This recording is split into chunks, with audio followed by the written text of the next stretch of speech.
Genesis chapter 1. In the beginning, God created the heavens and the earth. At first, the earth had no shape. It was empty. Darkness covered the deep waters, and the Spirit of God moved across the surface. Then God spoke, "Let there be light." And light appeared.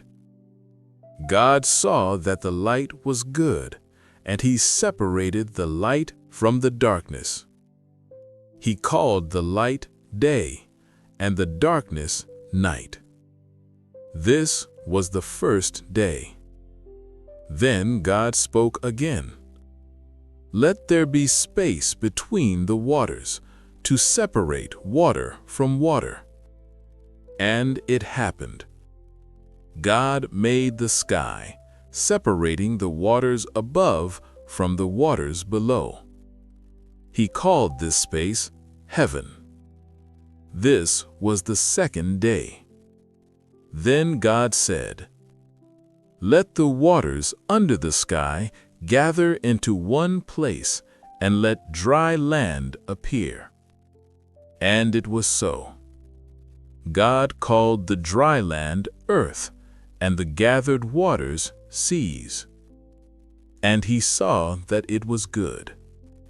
Then God said, "Let the earth grow life, plants that bear seed, trees that produce fruit, each according to its kind." And the earth brought forth vegetation, each carrying its own seed. God saw that it was good. This was the third day. Then God said, "Let lights appear in the sky, to separate day from night. Let them mark time, seasons, days, and years." God made two great lights, the greater light to rule the day, the lesser light to rule the night. He also made the stars. He set them in the sky to give light to the earth and to govern day and night. God saw that it was good. This was the fourth day. Then God said, "Let the waters be filled with living creatures, and let birds fly across the sky." God created the great sea creatures and every living thing that moves in the water, each according to its kind, and every winged bird. God blessed them and said, "Be fruitful, multiply, fill the seas, fill the skies." God saw that it was good. This was the fifth day. Then God said, "Let the earth produce living creatures, animals, creatures that crawl, beasts of the earth." And it happened. God made every land animal, each according to its kind. God saw that it was good. Then God said, "Let us make mankind in our image, after our likeness. Let them rule over the fish of the sea, the birds of the air, the animals of the land, and all the earth." So God created mankind in his own image. Male and female he created them. God blessed them and said, "Be fruitful, multiply, fill the earth, care for it, rule wisely over every living thing." God provided food for humans and food for every creature that breathes. And it was so. God looked at everything he had made, and it was very good. This completed the sixth day. Genesis chapter 2. Thus the heavens and the earth were finished. Every detail, every purpose, every design. And on the seventh day, God rested. Not because he was tired, but because the work was complete. And God blessed the seventh day. He made it holy, because on it he rested from all his work. These are the generations of the heavens and the earth when they were created. Before any plant had grown, before rain had fallen, before a man was working the ground. For the Lord God had not yet sent rain, and there was no one to tend the land. But a mist rose up from the earth and watered the whole ground. Then the Lord God formed man from the dust of the ground. Hear that, dust. And God breathed into his nostrils the breath of life, and man became a living soul. The Lord God planted a garden eastward in Eden, and there he placed the man he had formed. Every tree that was pleasant to the sight, every tree good for food. In the middle of the garden stood two trees, the tree of life and the tree of the knowledge of good and evil. A river flowed out of Eden to water the garden. From there it divided into 4 rivers. Gold was there, precious stones were there. And God took the man and placed him in the garden, not to be lazy, but to work it and to keep it.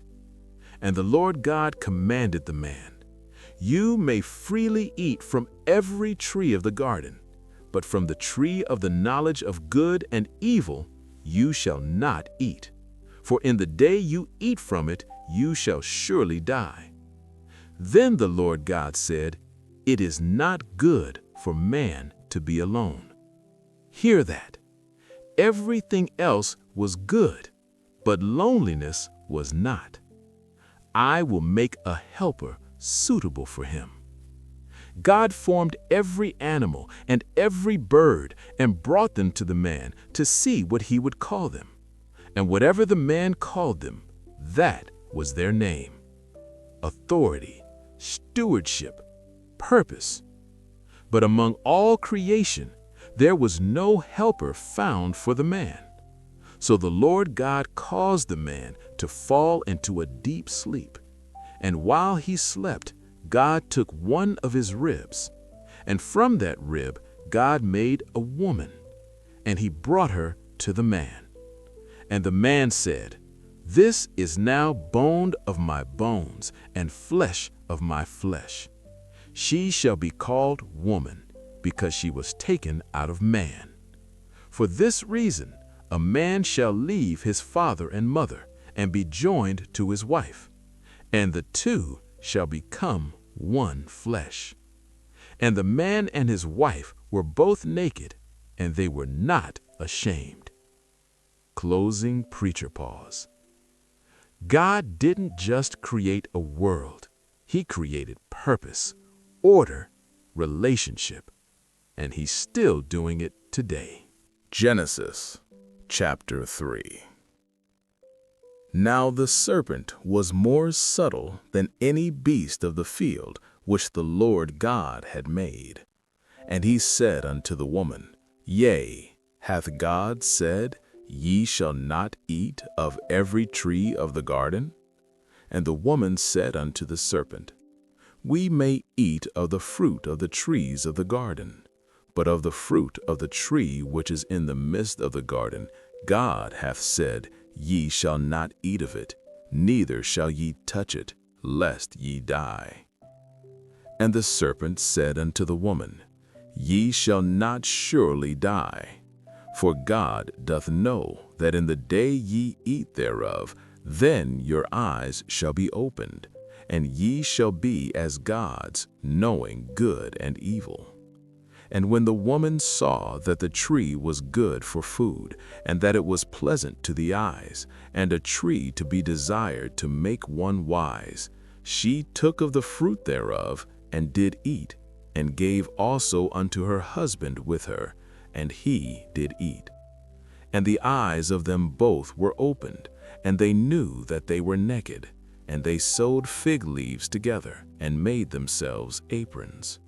And they heard the voice of the Lord God walking in the garden in the cool of the day. And Adam and his wife hid themselves from the presence of the Lord God amongst the trees of the garden. And the Lord God called unto Adam, and said unto him, Where art thou? And he said, I heard thy voice in the garden, and I was afraid, because I was naked, and I hid myself. And he said, Who told thee that thou wast naked? Hast thou eaten of the tree whereof I commanded thee that thou shouldest not eat? And the man said, The woman whom thou gavest to be with me, she gave me of the tree, and I did eat. And the Lord God said unto the woman, What is this that thou hast done? And the woman said, The serpent beguiled me, and I did eat. And the Lord God said unto the serpent, Because thou hast done this, thou art cursed above all cattle, and above every beast of the field. Upon thy belly shalt thou go, and dust shalt thou eat all the days of thy life. And I will put enmity between thee and the woman, and between thy seed and her seed. It shall bruise thy head, and thou shalt bruise his heel. Unto the woman he said, I will greatly multiply thy sorrow and thy conception. In sorrow thou shalt bring forth children, and thy desire shall be to thy husband, and he shall rule over thee. And unto Adam he said, Because thou hast hearkened unto the voice of thy wife, and hast eaten of the tree of which I commanded thee, saying, Thou shalt not eat of it, cursed is the ground for thy sake. In sorrow shalt thou eat of it all the days of thy life. Thorns also and thistles shall it bring forth to thee, and thou shalt eat the herb of the field. In the sweat of thy face shalt thou eat bread, till thou return unto the ground. For out of it wast thou taken, for dust thou art, and unto dust thou shalt return. And Adam called his wife's name Eve, because she was the mother of all living. Unto Adam also and to his wife did the Lord God make coats of skins, and clothe them. And the Lord God said, Behold, the man is become as one of us, to know good and evil. And now, lest he put forth his hand, and take also of the tree of life, and eat, and live forever. Therefore the Lord God sent him forth from the Garden of Eden, to till the ground from whence he was taken. So he drove out the man, and he placed at the east of the Garden of Eden cherubims, and a flaming sword which turned every way, to keep the way of the tree of life. Genesis chapter 4. And Adam knew Eve his wife, and she conceived, and bare Cain, and said, I have gotten a man from the Lord. And she again bare his brother Abel. And Abel was a keeper of sheep, but Cain was a tiller of the ground. And in process of time it came to pass that Cain brought of the fruit of the ground an offering unto the Lord. And Abel he also brought of the firstlings of his flock, and of the fat thereof. And the Lord had respect unto Abel and to his offering. But unto Cain and to his offering he had not respect. And Cain was very wroth, and his countenance fell. And the Lord said unto Cain, Why art thou wroth, and why is thy countenance fallen? If thou doest well, shalt thou not be accepted? And if thou doest not well, sin lieth at the door. And unto thee shall be his desire, and thou shalt rule over him. And Cain talked with Abel his brother. And it came to pass, when they were in the field, that Cain rose up against Abel his brother, and slew him. And the Lord said unto Cain, Where is Abel thy brother? And he said, I know not. Am I my brother's keeper? And he said, What hast thou done? The voice of thy brother's blood crieth unto me from the ground. And now art thou cursed from the earth, which hath opened her mouth to receive thy brother's blood from thy hand. When thou tillest the ground, it shall not henceforth yield unto thee her strength. A fugitive and a vagabond shalt thou be in the earth. And Cain said unto the Lord, My punishment is greater than I can bear.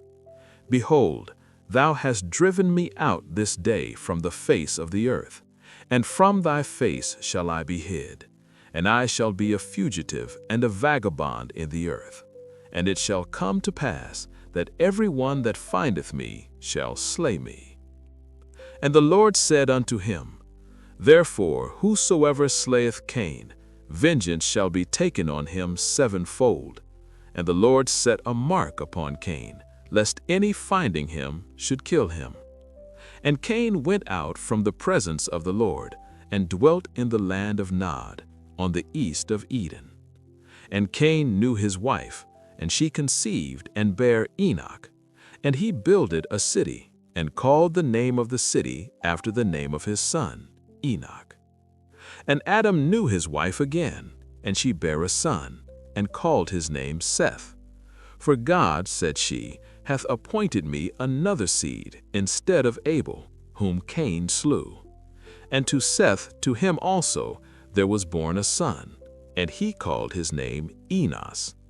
Then began men to call upon the name of the Lord. Genesis, chapter 5. This is the book of the generations of Adam. In the day that God created man, in the likeness of God made he him. Male and female created he them, and blessed them, and called their name Adam, in the day when they were created. And Adam lived 130 years, and begat a son in his own likeness, after his image, and called his name Seth. And the days of Adam, after he had begotten Seth, were 800 years, and he begat sons and daughters. And all the days that Adam lived were 930 years, and he died. And Seth lived 105 years, and begat Enos. And Seth lived after he begat Enos 807 years, and begat sons and daughters. And all the days of Seth were 912 years, and he died. And Enos lived 90 years, and begat Canaan. And Enos lived after he begat Canaan 815 years, and begat sons and daughters. And all the days of Enos were 905 years, and he died. And Canaan lived 70 years, and begat Mahalaleel. And Canaan lived after he begat Mahalaleel 840 years, and begat sons and daughters. And all the days of Mahalaleel were 895 years, and he died. And Jared lived 162 years, and he begat Enoch. And Jared lived after he begat Enoch 800 years, and begat sons and daughters. And all the days of Jared were 962 years, and he died. And Enoch lived 65 years, and begat Methuselah. And Enoch walked with God after he begat Methuselah 300 years, and begat sons and daughters. And all the days of Enoch were 365 years, and Enoch walked with God, and he was not, for God took him. And Methuselah lived 187 years, and begat Lamech. And Methuselah lived after he begat Lamech 782 years, and begat sons and daughters. And all the days of Methuselah were 969 years, and he died. And Lamech lived 182 years, and begat a son. And he called his name Noah, saying, This same shall comfort us concerning our work and toil of our hands, because of the ground which the Lord hath cursed. And Lamech lived after he begat Noah 595 years, and begat sons and daughters. And all the days of Lamech were 777 years, and he died. And Noah was 500 years old, and Noah begat Shem, Ham, and Japheth. Genesis chapter 6. And it came to pass, when men began to multiply on the face of the earth, and daughters were born unto them, that the sons of God saw the daughters of men, that they were fair, and they took them wives of all which they chose. And the Lord said, My spirit shall not always strive with man, for that he also is flesh. Yet his days shall be 120 years. There were giants in the earth in those days, and also after that, when the sons of God came in unto the daughters of men, and they bare children to them. The same became mighty men which were of old, men of renown. And God saw that the wickedness of man was great in the earth, and that every imagination of the thoughts of his heart was only evil continually. And it repented the Lord that he had made man on the earth, and it grieved him at his heart. And the Lord said, I will destroy man whom I have created from the face of the earth, both man and beast, and the creeping thing, and the fowls of the air, for it repenteth me that I have made them. But Noah found grace in the eyes of the Lord. These are the generations of Noah. Noah was a just man and perfect in his generations, and Noah walked with God. And Noah begat 3 sons, Shem, Ham, and Japheth. The earth also was corrupt before God, and the earth was filled with violence. And God looked upon the earth, and behold, it was corrupt, for all flesh had corrupted his way upon the earth. And God said unto Noah, The end of all flesh is come before me, for the earth is filled with violence through them, and behold, I will destroy them with the earth. Make thee an ark of gopher wood. Rooms shalt thou make in the ark, and shalt pitch it within and without with pitch. And this is the fashion which thou shalt make it of. The length of the ark shall be 300 cubits, the breadth of it 50 cubits, and the height of it 30 cubits. A window shalt thou make to the ark, and in a cubit shalt thou finish it above. And the door of the ark shalt thou set in the side thereof, with lower, second, and third stories shalt thou make it. And behold, I, even I, do bring a flood of waters upon the earth, to destroy all flesh wherein is the breath of life from under heaven, and everything that is in the earth shall die. But with thee will I establish my covenant, and thou shalt come into the ark, thou, and thy sons, and thy wife, and thy sons' wives with thee. And of every living thing of all flesh, 2 of every sort shalt thou bring into the ark, to keep them alive with thee. They shall be male and female. Of fowls after their kind, and of cattle after their kind, of every creeping thing of the earth after his kind, 2 of every sort shall come unto thee, to keep them alive. And take thou unto thee of all food that is eaten, and thou shalt gather it to thee, and it shall be for food for thee and for them. Thus did Noah, according to all that God commanded him, so did he. Genesis chapter 7. And the Lord said unto Noah, Come thou and all thy house into the ark, for thee have I seen righteous before me in this generation. Of every clean beast thou shalt take to thee by sevens, the male and his female, and of beasts that are not clean by 2, the male and his female. Of fowls also of the air by sevens, the male and the female, to keep seed alive upon the face of all the earth.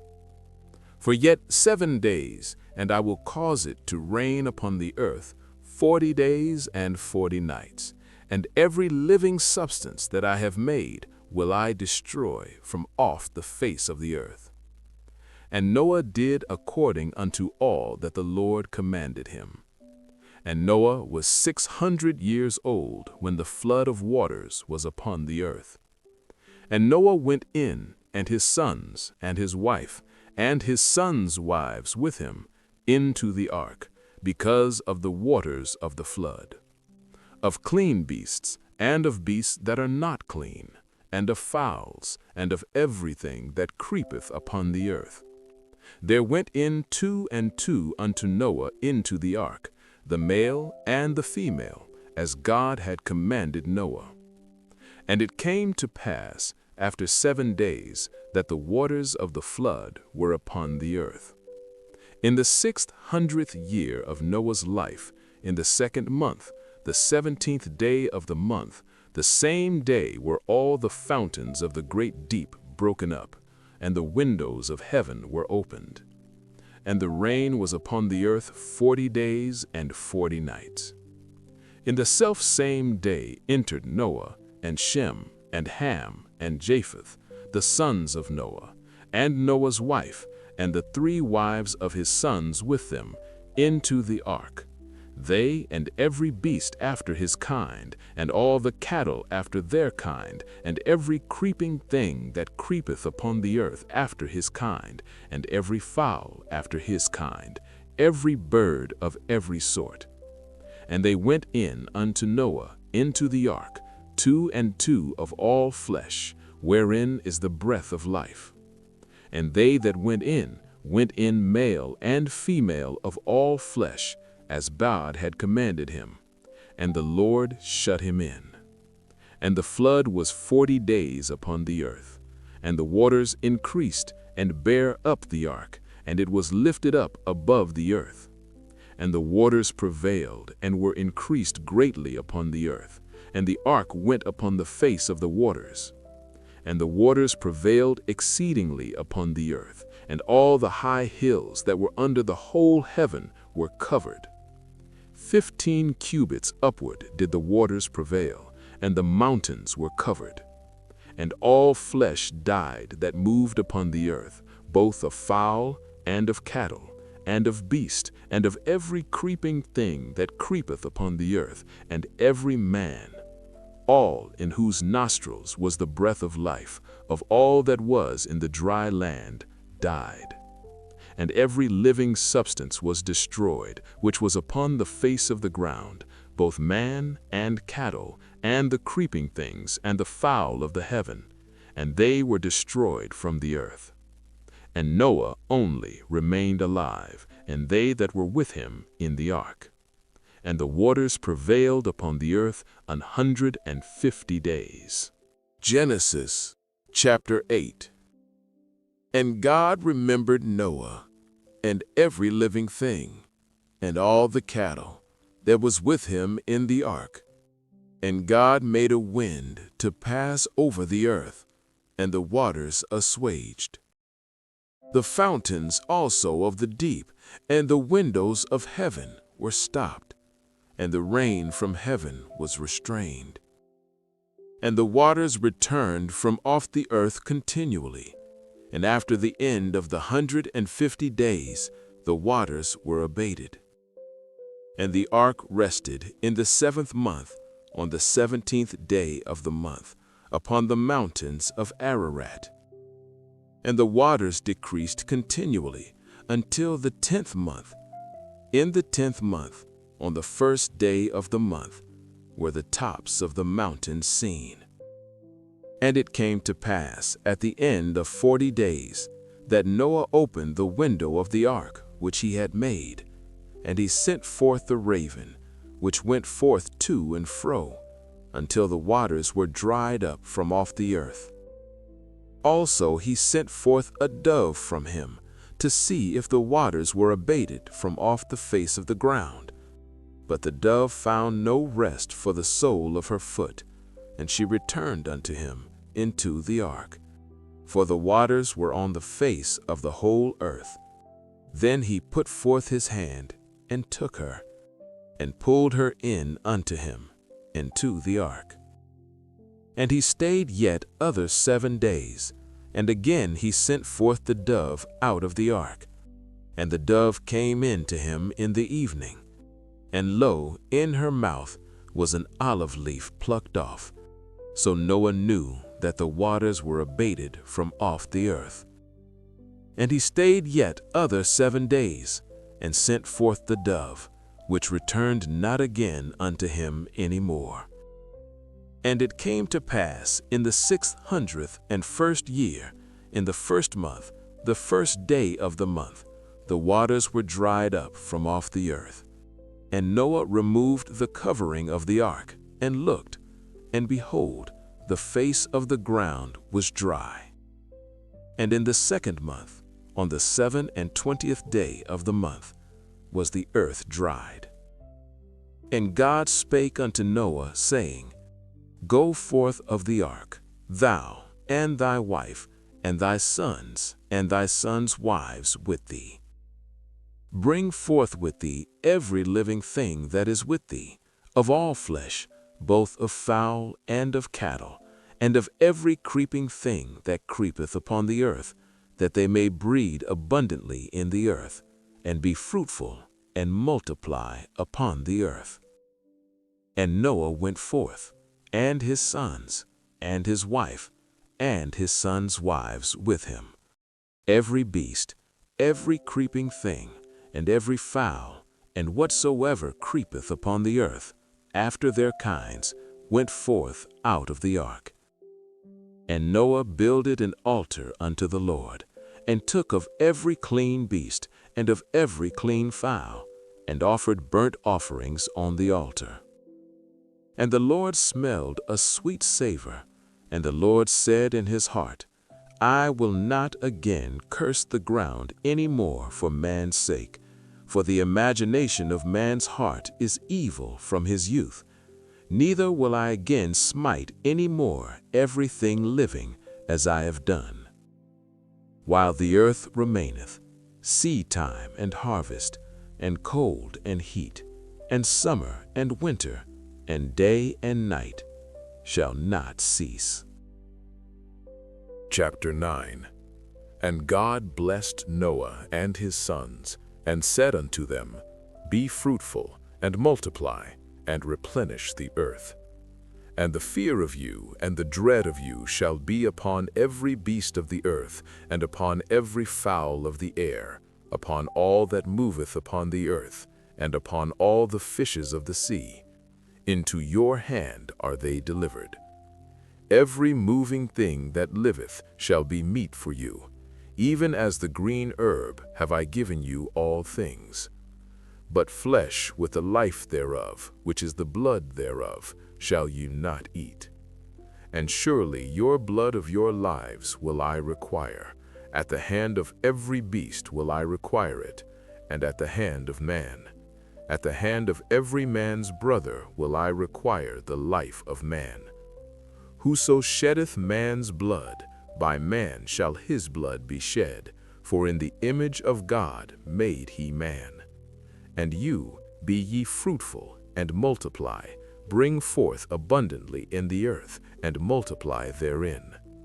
And God spake unto Noah, and to his sons with him, saying, And I, behold, I establish my covenant with you, and with your seed after you, and with every living creature that is with you, of the fowl, of the cattle, and of every beast of the earth with you, from all that go out of the ark to every beast of the earth.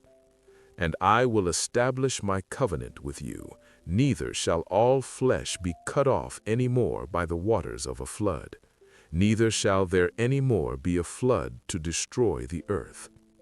And God said, This is the token of the covenant which I make between me and you, and every living creature that is with you, for perpetual generations. I do set my bow in the cloud, and it shall be for a token of a covenant between me and the earth. And it shall come to pass, when I bring a cloud over the earth, that the bow shall be seen in the cloud. And I will remember my covenant, which is between me and you, and every living creature of all flesh, and the waters shall no more become a flood to destroy all flesh. And the bow shall be in the cloud, and I will look upon it, that I may remember the everlasting covenant between God and every living creature of all flesh that is upon the earth. And God said unto Noah, This is the token of the covenant which I have established between me and all flesh that is upon the earth. And the sons of Noah that went forth of the ark were Shem, and Ham, and Japheth, and Ham is the father of Canaan. These are the 3 sons of Noah, and of them was the whole earth overspread. And Noah began to be an husbandman, and he planted a vineyard. And he drank of the wine, and was drunken, and he was uncovered within his tent. And Ham, the father of Canaan, saw the nakedness of his father, and told his 2 brethren without. And Shem and Japheth took a garment, and laid it upon both their shoulders, and went backward, and covered the nakedness of their father. And their faces were backward, and they saw not their father's nakedness. And Noah awoke from his wine, and knew what his younger son had done unto him. And he said, Cursed be Canaan, a servant of servants shall he be unto his brethren. And he said, Blessed be the Lord God of Shem, and Canaan shall be his servant. God shall enlarge Japheth, and he shall dwell in the tents of Shem, and Canaan shall be his servant. And Noah lived after the flood 350 years, and all the days of Noah were 950 years, and he died. Genesis chapter 10. Now these are the generations of the sons of Noah, Shem, Ham, and Japheth. And unto them were sons born after the flood. The sons of Japheth, Gomer, and Magog, and Madai, and Javan, and Tubal, and Meshech, and Tiras. And the sons of Gomer, Ashkenaz, and Riphath, and Togarmah. And the sons of Javan, Elisha, and Tarshish, Kittim, and Dodanim. By these were the isles of the Gentiles divided in their lands, every one after his tongue, after their families, in their nations. And the sons of Ham, Cush, and Mizraim, and Phut, and Canaan. And the sons of Cush, Seba, and Havilah, and Sapta, and Reamah, and Saptekah, and the sons of Reamah, Sheba, and Dedan. And Cush begat Nimrod. He began to be a mighty one in the earth. He was a mighty hunter before the Lord, wherefore it is said, even as Nimrod the mighty hunter before the Lord. And the beginning of his kingdom was Babel, and Erech, and Akkad, and Calneh, in the land of Shinar. Out of that land went forth Ashur, and builded Nineveh, and the city Rehoboth, and Calah. And Racin between Nineveh and Calah, the same is a great city. And Mizraim begat Nudim, and Anamim, and Lehabim, and Naphtuhim, and Pathrusim, and Casluhim, out of whom came Philistine, and Caphtorim. And Canaan begat Sidon his firstborn, and Heth, and the Jebusite, and the Amorite, and the Girgasite, and the Hivite, and the Archite, and the Sinite, and the Arvadite, and the Zemarite, and the Hamathite. And afterward were the families of the Canaanites spread abroad. And the border of the Canaanites was from Sidon, as thou comest to Gerar, unto Gaza, as thou goest unto Sodom, and Gomorrah, and Admah, and Zeboam, even unto Lasha. These are the sons of Ham, after their families, after their tongues, in their countries, and in their nations. Unto Shem also, the father of all the children of Eber, the brother of Japheth the elder, even to him were children born. The children of Shem, Elam, and Ashur, and Arphaxad, and Lud, and Aram. And the children of Aram, Uz, and Hul, and Gether, and Mash. And Arphaxad begat Salah, and Salah begat Eber. And unto Eber were born 2 sons. The name of one was Peleg, for in his days was the earth divided. And his brother's name was Joktan. And Joktan begat Almadad, and Sheleph, and Hazar-Maveth, and Jerah, and Hadoram, and Uzal, and Diklah, and Obal, and Abimael, and Sheba, and Ophir, and Havilah, and Jobab. All these were the sons of Joktan. And their dwelling was from Mesha, as thou goest unto Sephar, a mount of the east. These are the sons of Shem, after their families, after their tongues, in their lands, after their nations. These are the families of the sons of Noah, after their generations, in their nations. And by these were the nations divided in the earth after the flood. Genesis chapter 11. And the whole earth was of one language and of one speech. And it came to pass, as they journeyed from the east, that they found a plain in the land of Shinar, and they dwelt there. And they said one to another, Go to, let us make brick, and burn them thoroughly. And they had brick for stone, and slime had they for mortar. And they said, Go to, let us build us a city and a tower, whose top may reach unto heaven, and let us make us a name, lest we be scattered abroad upon the face of the whole earth. And the Lord came down to see the city and the tower which the children of men builded. And the Lord said, Behold, the people is one, and they have all one language, and this they begin to do. And now nothing will be restrained from them which they have imagined to do.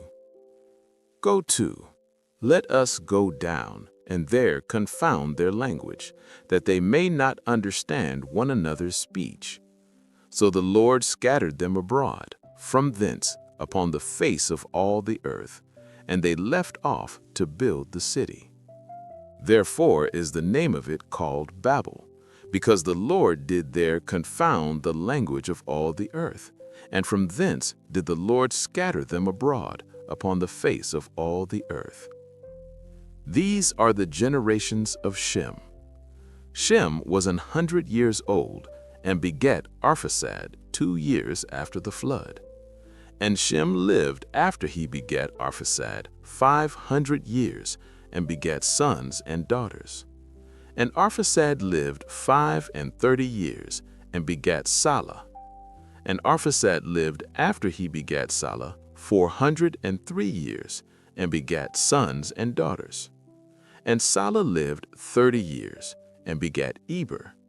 And Salah lived after he begat Eber 403 years, and begat sons and daughters. And Eber lived 34 years, and begat Peleg. And Eber lived after he begat Peleg 430 years, and begat sons and daughters. And Peleg lived 30 years, and begat Reu. And Peleg lived after he begat Reu 209 years, and begat sons and daughters. And Reu lived 32 years, and begat Serug. And Reu lived after he begat Serug 207 years, and begat sons and daughters. And Serug lived 30 years, and begat Nahor. And Serug lived after he begat Nahor 200 years, and begat sons and daughters. And Nahor lived 29 years, and begat Terah. And Nahor lived after he begat Terah 119 years, and begat sons and daughters. And Terah lived 70 years, and begat Abram, Nahor, and Haran. Genesis chapter 12. Now the Lord had said unto Abram, Get thee out of thy country, and from thy kindred, and from thy father's house, unto a land that I will shew thee. And I will make of thee a great nation, and I will bless thee, and make thy name great, and thou shalt be a blessing. And I will bless them that bless thee, and curse him that curseth thee. And in thee shall all families of the earth be blessed. So Abram departed as the Lord had spoken unto him, and Lot went with him. And Abram was 75 years old when he departed out of Haran. And Abram took Sarai his wife, and Lot his brother's son, and all their substance that they had gathered, and the souls that they had gotten in Haran. And they went forth to go into the land of Canaan, and into the land of Canaan they came. And Abram passed through the land unto the place of Shechem, unto the plain of Moreh, and the Canaanite was then in the land. And the Lord appeared unto Abram, and said, Unto thy seed will I give this land. And there builded he an altar unto the Lord, who appeared unto him. And he removed from thence unto a mountain on the east of Bethel, and pitched his tent, having Bethel on the west, and Hai on the east. And there he builded an altar unto the Lord, and called upon the name of the Lord. And Abram journeyed, going on still toward the south. And there was a famine in the land, And Abram went down into Egypt to sojourn there, for the famine was grievous in the land. And it came to pass, when he was come near to enter into Egypt, that he said unto Sarai his wife, Behold, now I know that thou art a fair woman to look upon. Therefore it shall come to pass, when the Egyptians shall see thee, that they shall say, This is his wife, and they will kill me, but they will save thee alive. Say, I pray thee, thou art my sister, that it may be well with me for thy sake, and my soul shall live because of thee. And it came to pass that when Abram was come into Egypt, the Egyptians beheld the woman that she was very fair. The princes also of Pharaoh saw her, and commended her before Pharaoh, and the woman was taken into Pharaoh's house. And he entreated Abram well for her sake, and he had sheep, and oxen, and he-asses, and men-servants, and maid-servants, and she-asses, and camels. And the Lord plagued Pharaoh and his house with great plagues because of Sarai, Abram's wife. And Pharaoh called Abram, and said, What is this that thou hast done unto me? Why didst thou not tell me that she was thy wife? Why saidst thou, She is my sister, so I might have taken her to me to wife? Now, therefore, behold thy wife, take her, and go thy way. And Pharaoh commanded his men concerning him, and they sent him away, and his wife, and all that he had. Genesis chapter 13. And Abram went up out of Egypt, he and his wife, and all that he had, and Lot with him, into the south. And Abram was very rich in cattle, in silver, and in gold. And he went on his journeys from the south, even to Bethel, unto the place where his tent had been at the beginning, between Bethel and Hai, unto the place of the altar which he had made there at the first, and there Abram called on the name of the Lord. And Lot also, which went with Abram, had flocks and herds and tents, and the land was not able to bear them, that they might dwell together, for their substance was great, so that they could not dwell together. And there was a strife between the herdmen of Abram's cattle and the herdmen of Lot's cattle, and the Canaanite and the Perizzite dwelt then in the land. And Abram said unto Lot, Let there be no strife, I pray thee, between me and thee, and between my herdmen and thy herdmen, for we be brethren. Is not the whole land before thee? Separate thyself, I pray thee, from me. If thou wilt take the left hand, then I will go to the right. Or if thou depart to the right hand, then I will go to the left. And Lot lifted up his eyes, and beheld all the plain of Jordan, that it was well watered everywhere, before the Lord destroyed Sodom and Gomorrah, even as the garden of the Lord, like the land of Egypt, as thou comest unto Zoar. Then Lot chose him all the plain of Jordan, and Lot journeyed east, and they separated themselves the one from the other. Abram dwelled in the land of Canaan, and Lot dwelled in the cities of the plain, and pitched his tent toward Sodom. But the men of Sodom were wicked and sinners before the Lord exceedingly. And the Lord said unto Abram, after that Lot was separated from him, Lift up now thine eyes, and look from the place where thou art, northward, and southward, and eastward, and westward. For all the land which thou seest, to thee will I give it, and to thy seed forever. And I will make thy seed as the dust of the earth, so that if a man can number the dust of the earth, then shall thy seed also be numbered. Arise, walk through the land in the length of it, and in the breadth of it, for I will give it unto thee. Then Abram removed his tent, and came and dwelt in the plain of Mamre, which is in Hebron, and built there an altar unto the Lord. Genesis chapter 14.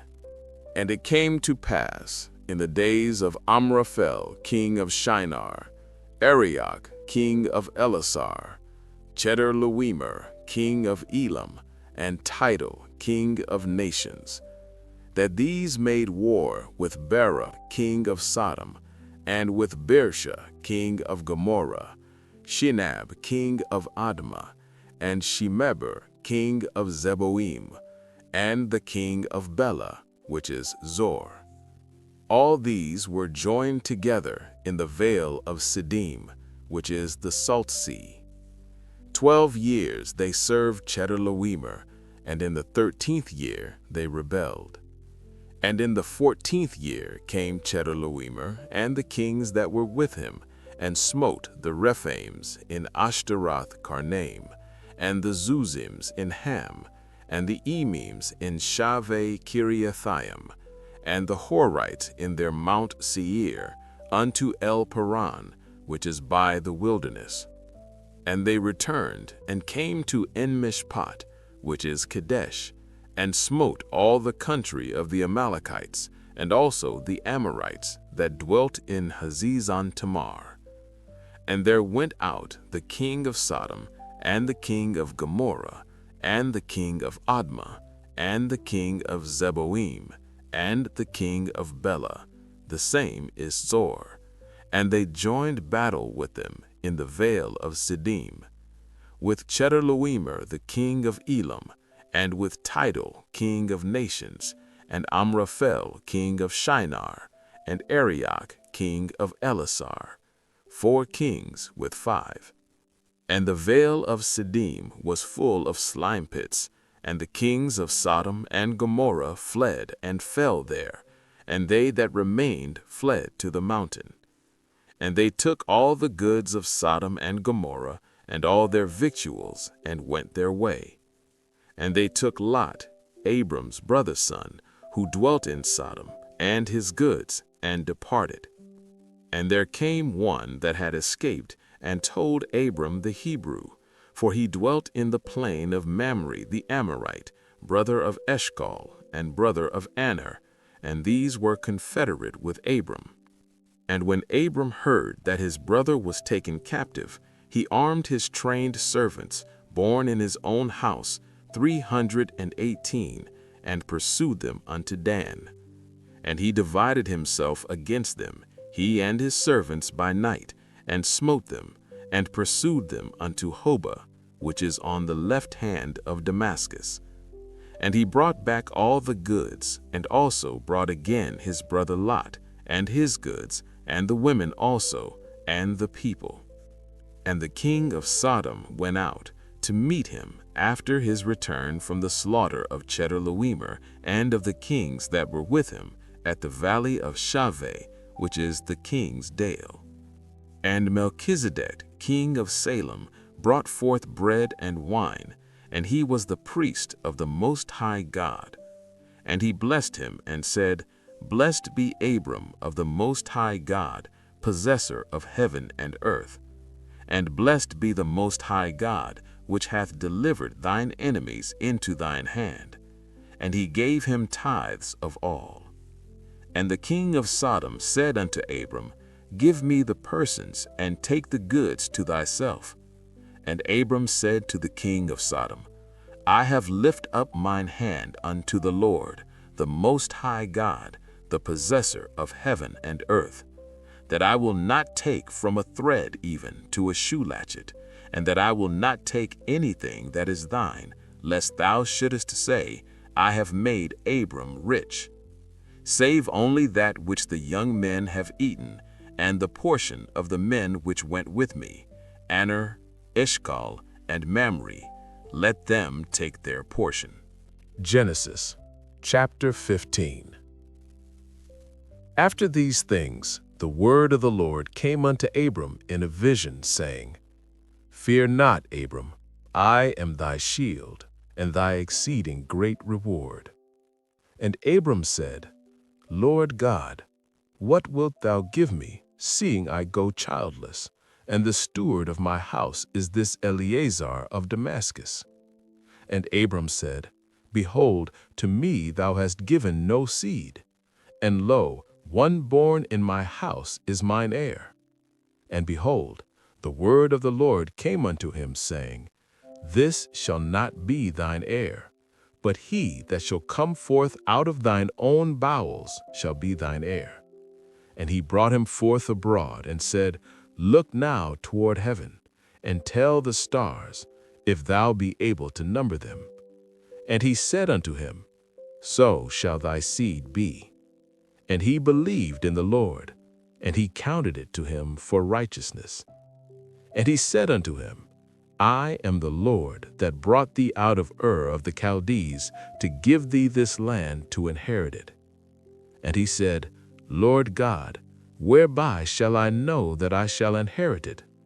And he said unto him, Take me an heifer of 3 years old, and a she-goat of 3 years old, and a ram of 3 years old, and a turtle dove, and a young pigeon.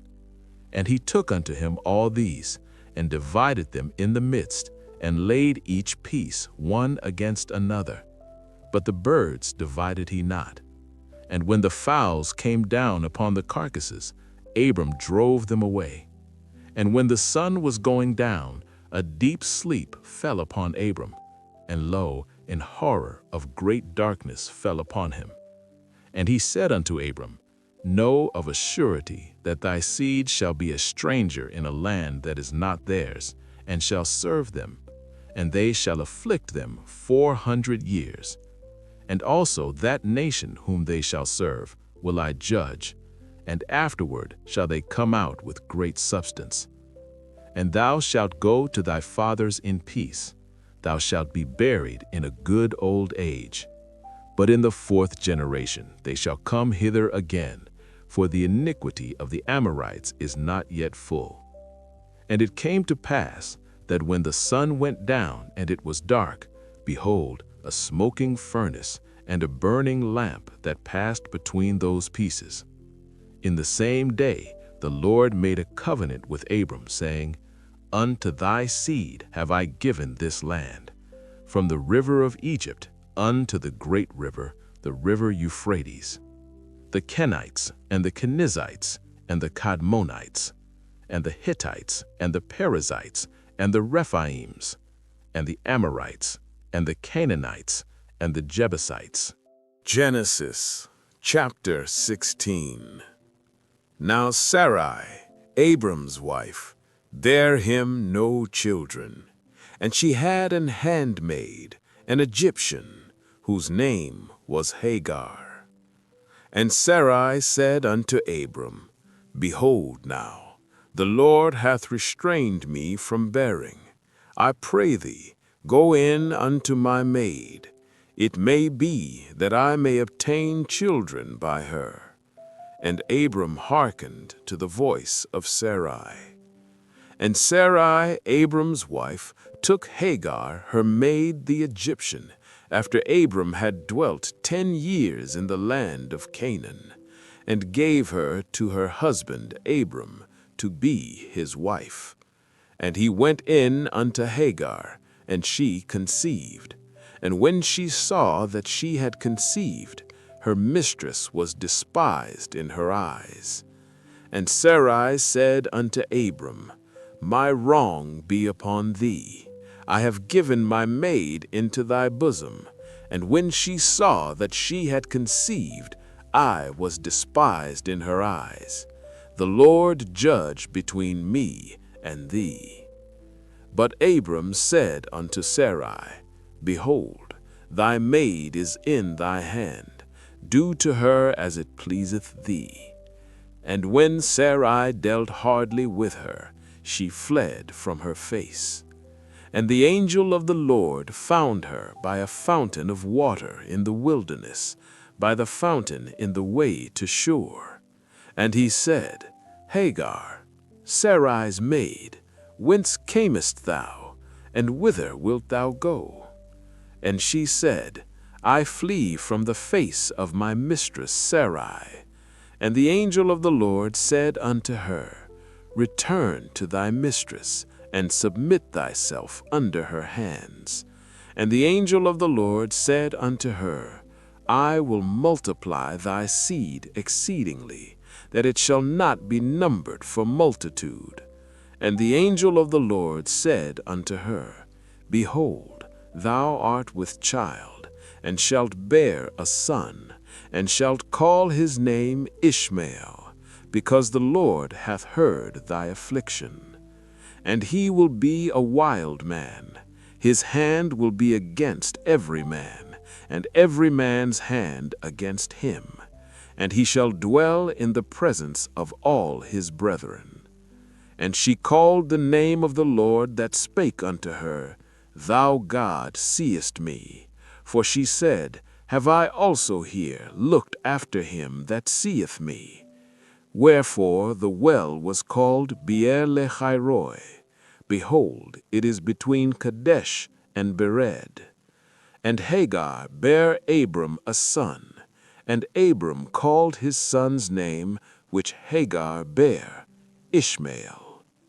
And Abram was 86 years old, when Hagar bare Ishmael to Abram. Genesis chapter 17. And when Abram was 90 years old and 9, the Lord appeared to Abram and said unto him, I am the Almighty God. Walk before me, and be thou perfect. And I will make my covenant between me and thee, and will multiply thee exceedingly.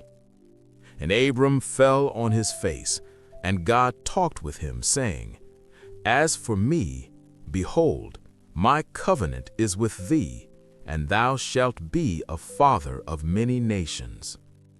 Neither shall thy name any more be called Abram, but thy name shall be Abraham, for a father of many nations have I made thee. And I will make thee exceeding fruitful, and I will make nations of thee, and kings shall come out of thee.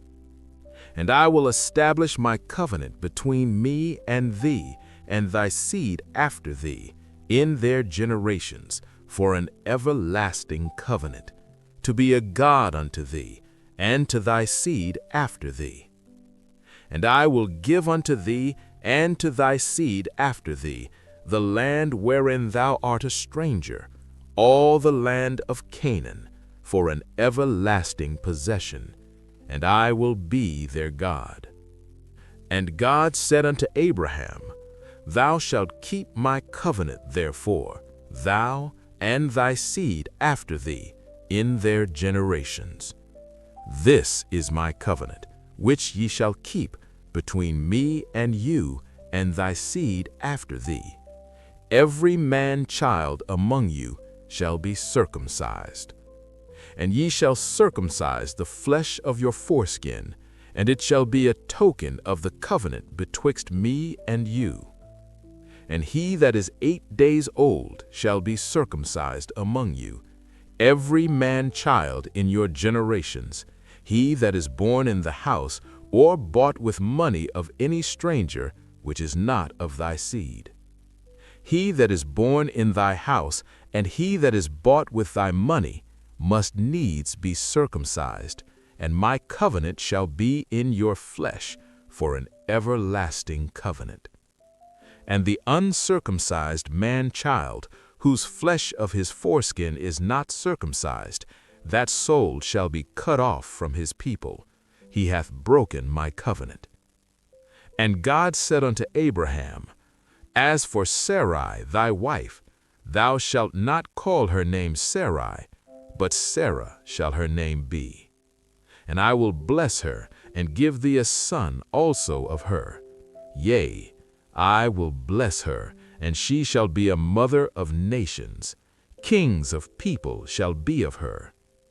Then Abraham fell upon his face and laughed, and said in his heart, Shall a child be born unto him that is 100 years old? And shall Sarah, that is 90 years old bear? And Abraham said unto God, O that Ishmael might live before thee.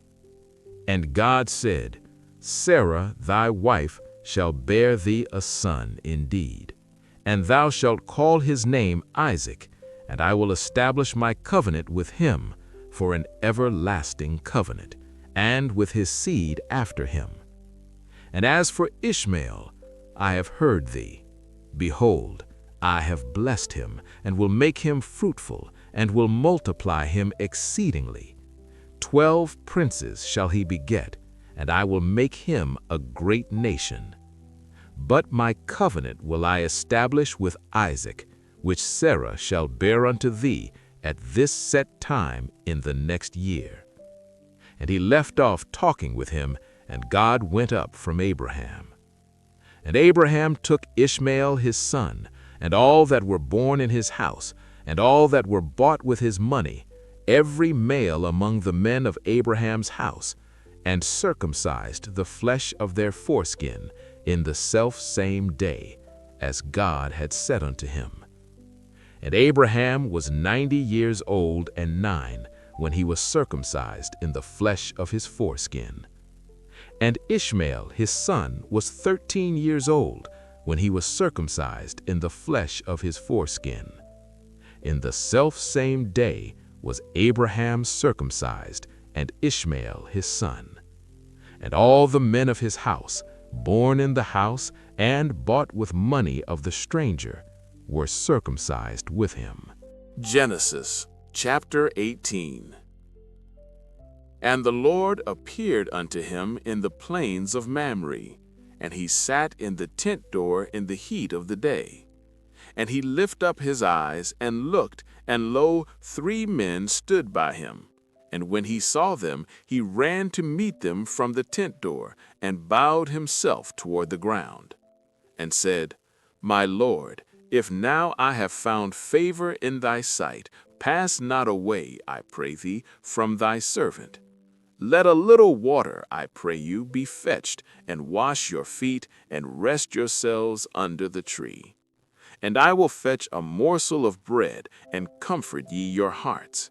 After that ye shall pass on, for therefore are ye come to your servant. And they said, So do as thou hast said. And Abraham hastened into the tent unto Sarah, and said, Make ready quickly 3 measures of fine meal, knead it, and make cakes upon the hearth. And Abraham ran unto the herd, and fetched a calf tender and good, and gave it unto a young man, and he hasted to dress it.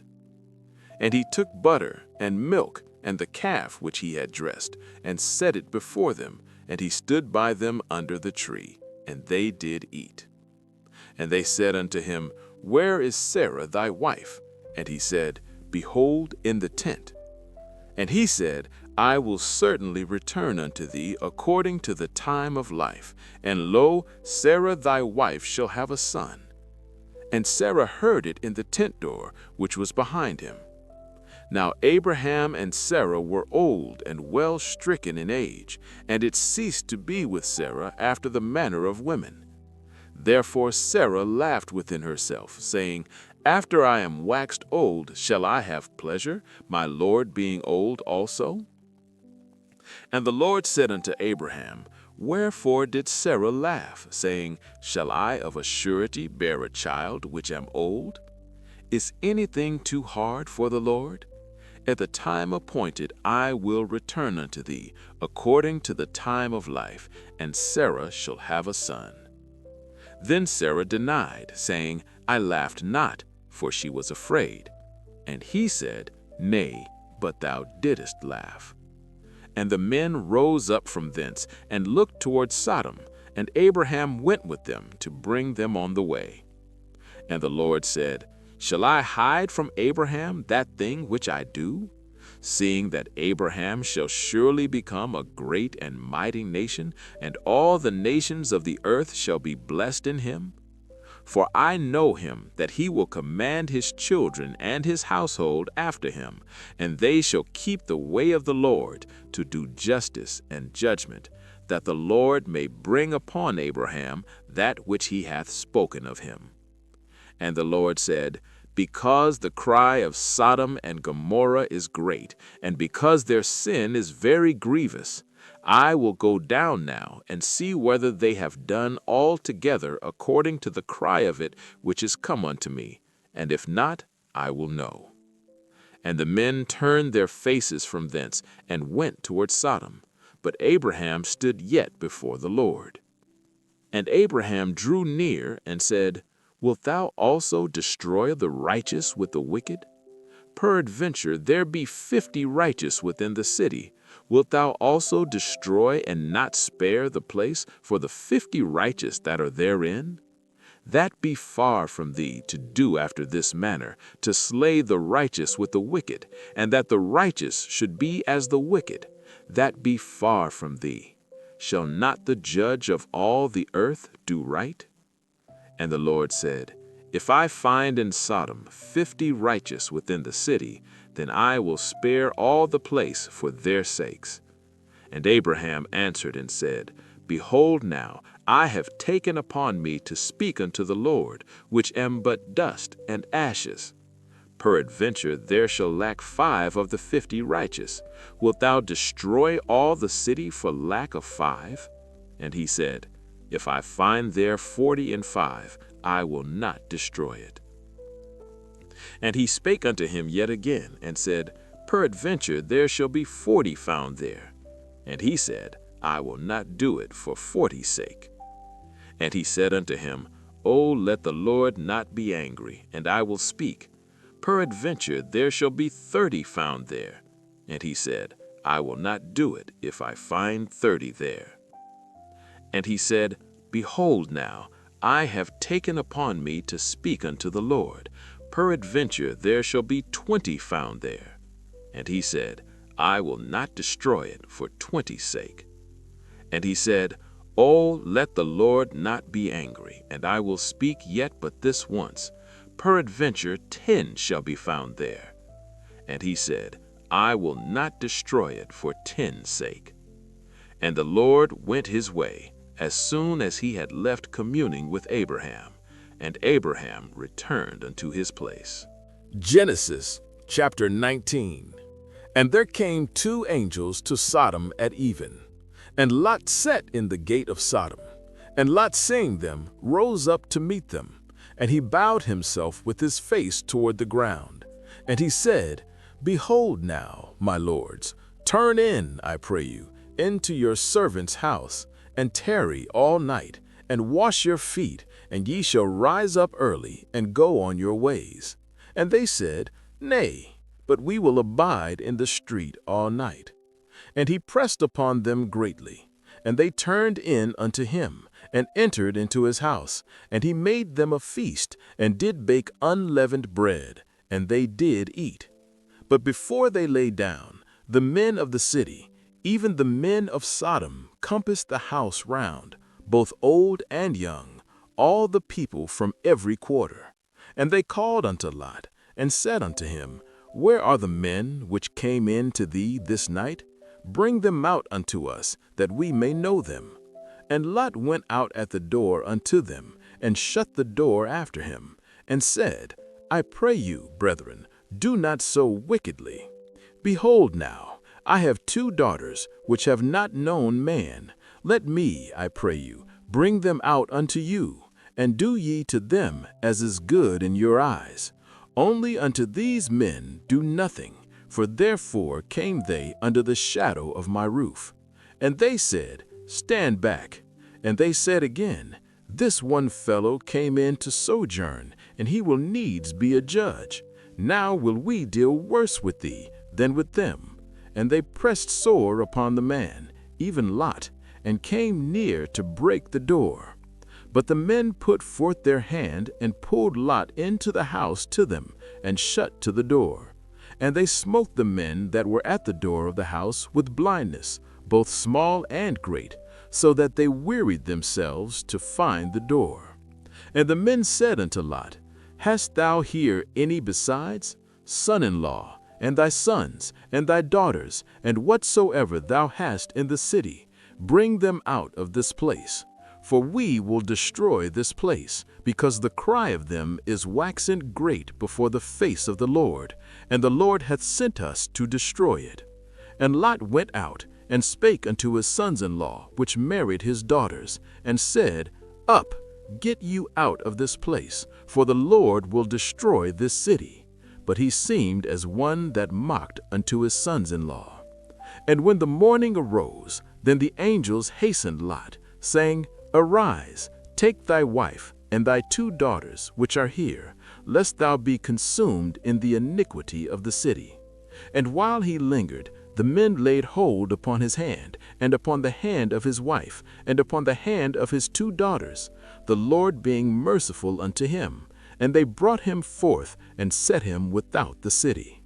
And it came to pass, when they had brought them forth abroad, that he said, Escape for thy life, look not behind thee, neither stay thou in all the plain. Escape to the mountain, lest thou be consumed. And Lot said unto them, Oh, not so, my lord. Behold now, thy servant hath found grace in thy sight, and thou hast magnified thy mercy, which thou hast showed unto me in saving my life. And I cannot escape to the mountain, lest some evil take me, and I die. Behold now, this city is near to flee unto, and it is a little one. Oh, let me escape thither. Is it not a little one? And my soul shall live. And he said unto him, See, I have accepted thee concerning this thing also, that I will not overthrow this city, for the which thou hast spoken. Haste thee, escape thither, for I cannot do anything till thou be come thither. Therefore the name of the city was called Zoar. The sun was risen upon the earth when Lot entered into Zoar. Then the Lord rained upon Sodom and upon Gomorrah brimstone and fire from the Lord out of heaven. And he overthrew those cities, and all the plain, and all the inhabitants of the cities, and that which grew upon the ground. But his wife looked back from behind him, and she became a pillar of salt. And Abraham got up early in the morning to the place where he stood before the Lord, and he looked toward Sodom and Gomorrah, and toward all the land of the plain, and beheld, and lo, the smoke of the country went up as the smoke of a furnace.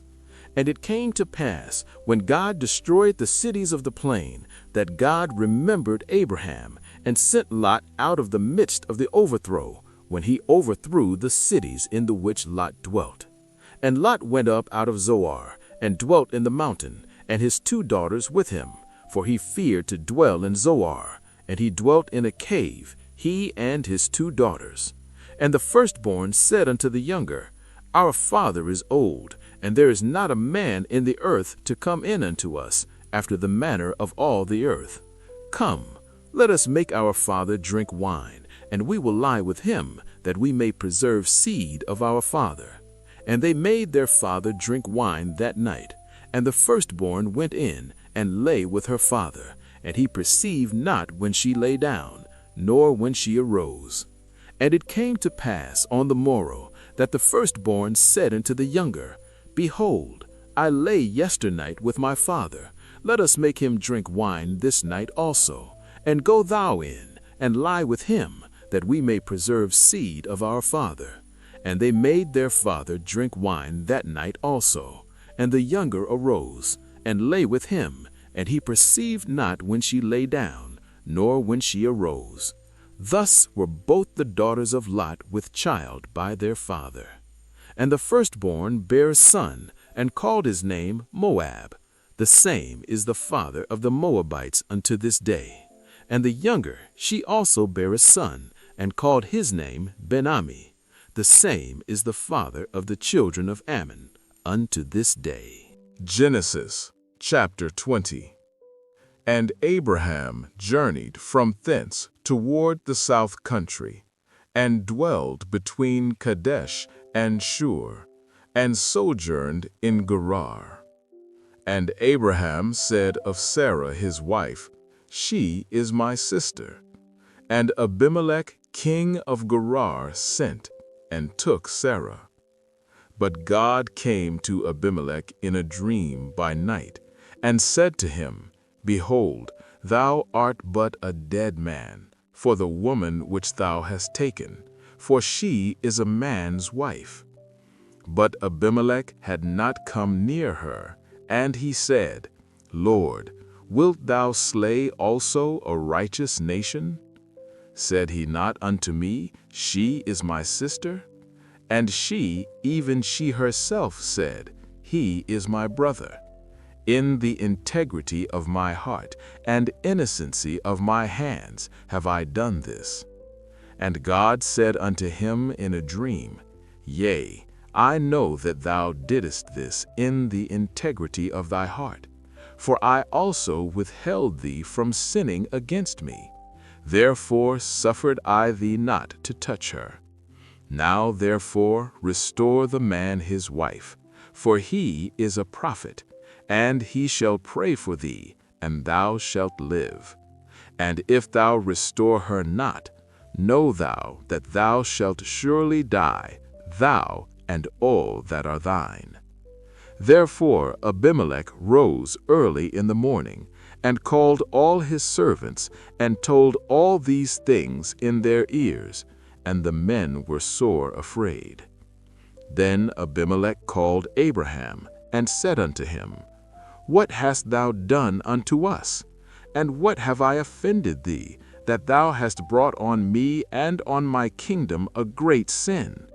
Thou hast done deeds unto me that ought not to be done. And Abimelech said unto Abraham, What sawest thou that thou hast done this thing? And Abraham said, Because I thought surely the fear of God is not in this place, and they will slay me for my wife's sake. And yet indeed she is my sister. She is the daughter of my father, but not the daughter of my mother, and she became my wife. And it came to pass, when God caused me to wander from my father's house, that I said unto her, This is thy kindness which thou shalt shew unto me. At every place whither we shall come, say of me, He is my brother. And Abimelech took sheep, and oxen, and men servants, and women servants, and gave them unto Abraham, and restored him Sarah his wife. And Abimelech said, Behold, my land is before thee, dwell where it pleaseth thee. And unto Sarah he said, Behold, I have given thy brother 1,000 pieces of silver. Behold, he is to thee a covering of the eyes unto all that are with thee, and with all other. Thus she was reproved. So Abraham prayed unto God, and God healed Abimelech, and his wife, and his maidservants, and they bare children. For the Lord had fast closed up all the wombs of the house of Abimelech because of Sarah, Abraham's wife. Genesis chapter 21. The Lord did exactly what he promised Sarah. He kept his word. Sarah became pregnant and gave Abraham a son in his old age at the exact time God said it would happen. Abraham named his son Isaac, the child Sarah bore to him. When Isaac was 8 days old, Abraham circumcised him just as God commanded. Abraham was 100 years old when his son Isaac was born. Sarah said, God has brought me laughter. Everyone who hears this will laugh with me. She also said, Who would have ever said to Abraham that Sarah would nurse a child? Yet here I am, having given him a son in his old age. The child grew, and on the day Isaac was weaned, Abraham held a great celebration. But Sarah noticed Ishmael, the son Abraham had by Hagar the Egyptian, mocking Isaac. So she said to Abraham, Send this slave woman and her son away. That son will not share the inheritance with my son Isaac. This troubled Abraham deeply, because Ishmael was his son. But God said to Abraham, "Do not be upset about the boy and the slave woman. Do everything Sarah tells you, because it is through Isaac that your descendants will be counted. As for the son of the slave woman, I will also make a nation from him, because he is your son." But God said to Abraham, "Do not be upset about the boy and the slave woman. Do everything Sarah tells you, because it is through Isaac that your descendants will be counted. As for the son of the slave woman, I will also make a nation from him, because he is your son." Early the next morning, Abraham prepared food and a container of water. He gave them to Hagar and sent her away with her son. She wandered in the wilderness of Beersheba. When the water was gone, she placed the boy under a bush and sat down nearby, about a bowshot away, saying, "I cannot watch my child die." She sat there and wept. God heard the boy crying, and the angel of God called out to Hagar from heaven, "What is wrong, Hagar? Do not be afraid. God has heard the boy crying from where he is. Get up, lift the boy, and hold him close, because I will make him into a great nation." Then God opened her eyes, and she saw a well of water. She filled the container and gave the boy a drink. God was with the boy as he grew up. He lived in the wilderness of Beersheba and became a skilled archer. He lived in the wilderness of Paran, and his mother found a wife for him from Egypt. At that time, Abimelech, along with Phicol, the commander of his army, said to Abraham, "God is clearly with you in everything you do. Now swear to me here before God that you will not deal falsely with me, my children, or my descendants. Show me the same kindness I have shown you while you lived in this land." Abraham replied, "I swear it." Then Abraham complained to Abimelech about a well of water that Abimelech's servants had taken by force. Abimelech said, "I did not know who did this. You never told me, and I only heard about it today." So Abraham gave sheep and cattle to Abimelech, and the two men made a treaty. Abraham set aside 7 female lambs from the flock. Abimelech asked, "What is the meaning of these 7 lambs?" Abraham said, "Accept these 7 lambs from me as a witness that I dug this well." So that place was called Beersheba, because the 2 men made a sworn agreement there. After they made the treaty at Beersheba, Abimelech and Phicol returned to the land of the Philistines. Abraham planted a tamarisk tree in Beersheba, and there he worshipped the Lord, the eternal God. And Abraham lived as a foreigner in the land of the Philistines for a long time. Genesis chapter 22. Some time later, God tested Abraham. He said to him, "Abraham." And Abraham answered, "Here I am."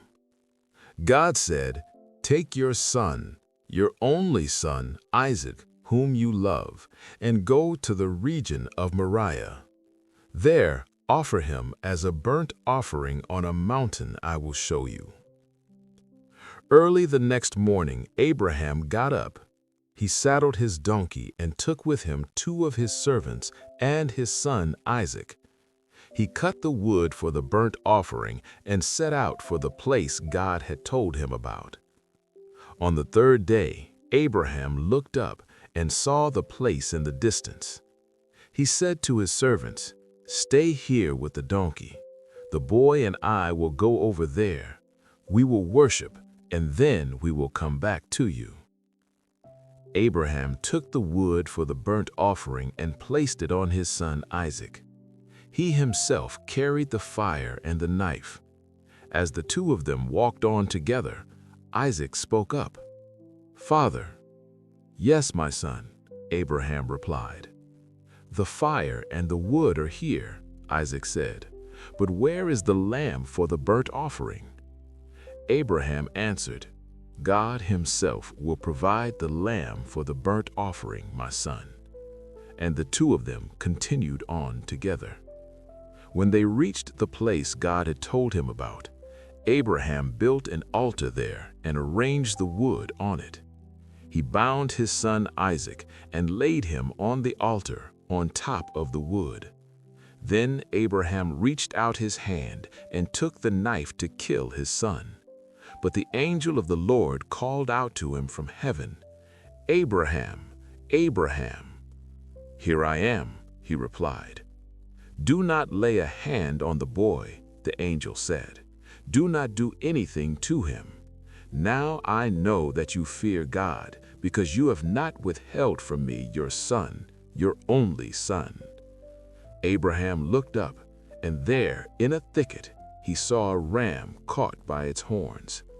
He went over and took the ram and sacrificed it as a burnt offering instead of his son. So Abraham named that place, "The Lord will provide."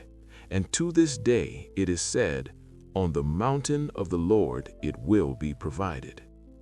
The angel of the Lord called to Abraham from heaven a second time and said, "I swear by myself, declares the Lord, that because you have done this and have not withheld from me your son, your only son, I will surely bless you and make your descendants as numerous as the stars in the sky and as the sand on the seashore. Your descendants will take possession of the cities of their enemies, and through your offspring all nations on earth will be blessed, because you have obeyed me." Then Abraham returned to his servants, and they set off together for Beersheba, and Abraham stayed in Beersheba. Genesis chapter 23. Sarah lived to be 127 years old. She died in Kiriath Arba, which is Hebron, in the land of Canaan. Abraham went there to mourn for Sarah and to weep over her. Then Abraham rose from beside his dead wife and spoke to the Hittites. He said, "I am a foreigner and a traveler among you. Sell me some land for a burial place so I can bury my dead." The Hittites replied to Abraham, "Sir, listen to us. You are a mighty prince among us. Bury your dead in the best of our tombs. None of us will refuse you a burial place." Abraham stood up and bowed before the people of the land, the Hittites.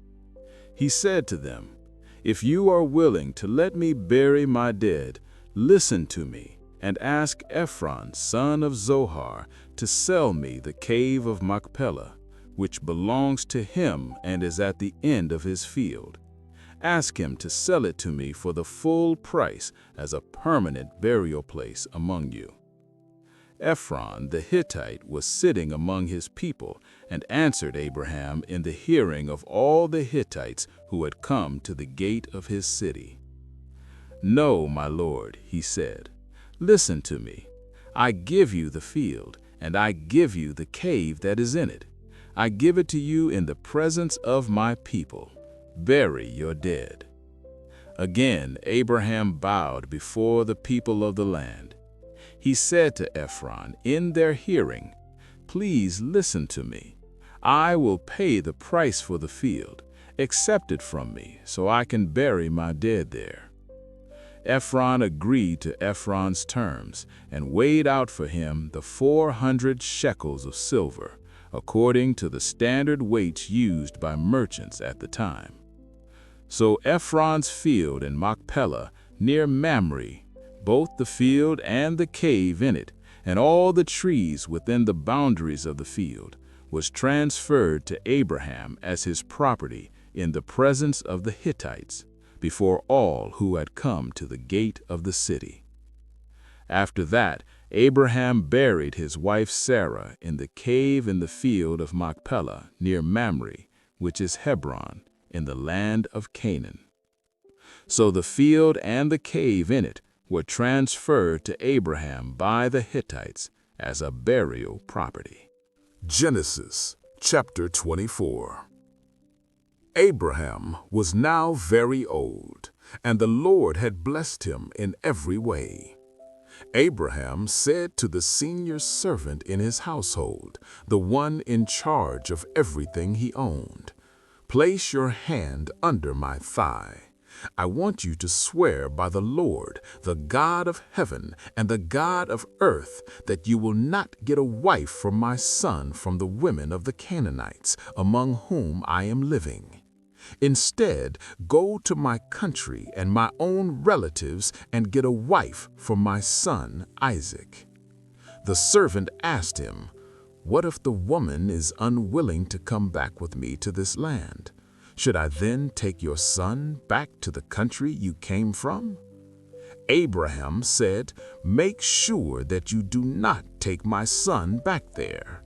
The Lord, the God of heaven, who brought me out of my father's household and my native land, and who spoke to me and promised me on oath, saying, 'To your offspring I will give this land,' He will send His angel before you so that you can get a wife for my son from there. If the woman is unwilling to come back with you, then you will be released from this oath. Only do not take my son back there." So the servant placed his hand under the thigh of his master Abraham and swore an oath to him concerning this matter. Then the servant took 10 of his master's camels and left, taking with him all kinds of good things from his master. He set out for Aram Naharaim and made his way to the town of Nahor. He had the camels kneel down near the well outside the town. It was toward evening, the time the women go out to draw water. Then he prayed, "Lord, God of my master Abraham, make me successful today and show kindness to my master Abraham. I am standing here beside this spring, and the daughters of the townspeople are coming out to draw water. May it be that when I say to a young woman, 'Please lower your jar that I may have a drink,' and she says, 'Drink, and I will water your camels too,' let her be the one you have chosen for your servant Isaac. By this I will know that you have shown kindness to my master Abraham." Before he had finished praying, Rebekah came out with her jar on her shoulder. She was the daughter of Bethuel, son of Milcah, who was the wife of Abraham's brother Nahor. The young woman was very beautiful, a virgin. No man had ever slept with her. She went down to the spring, filled her jar, and came back up.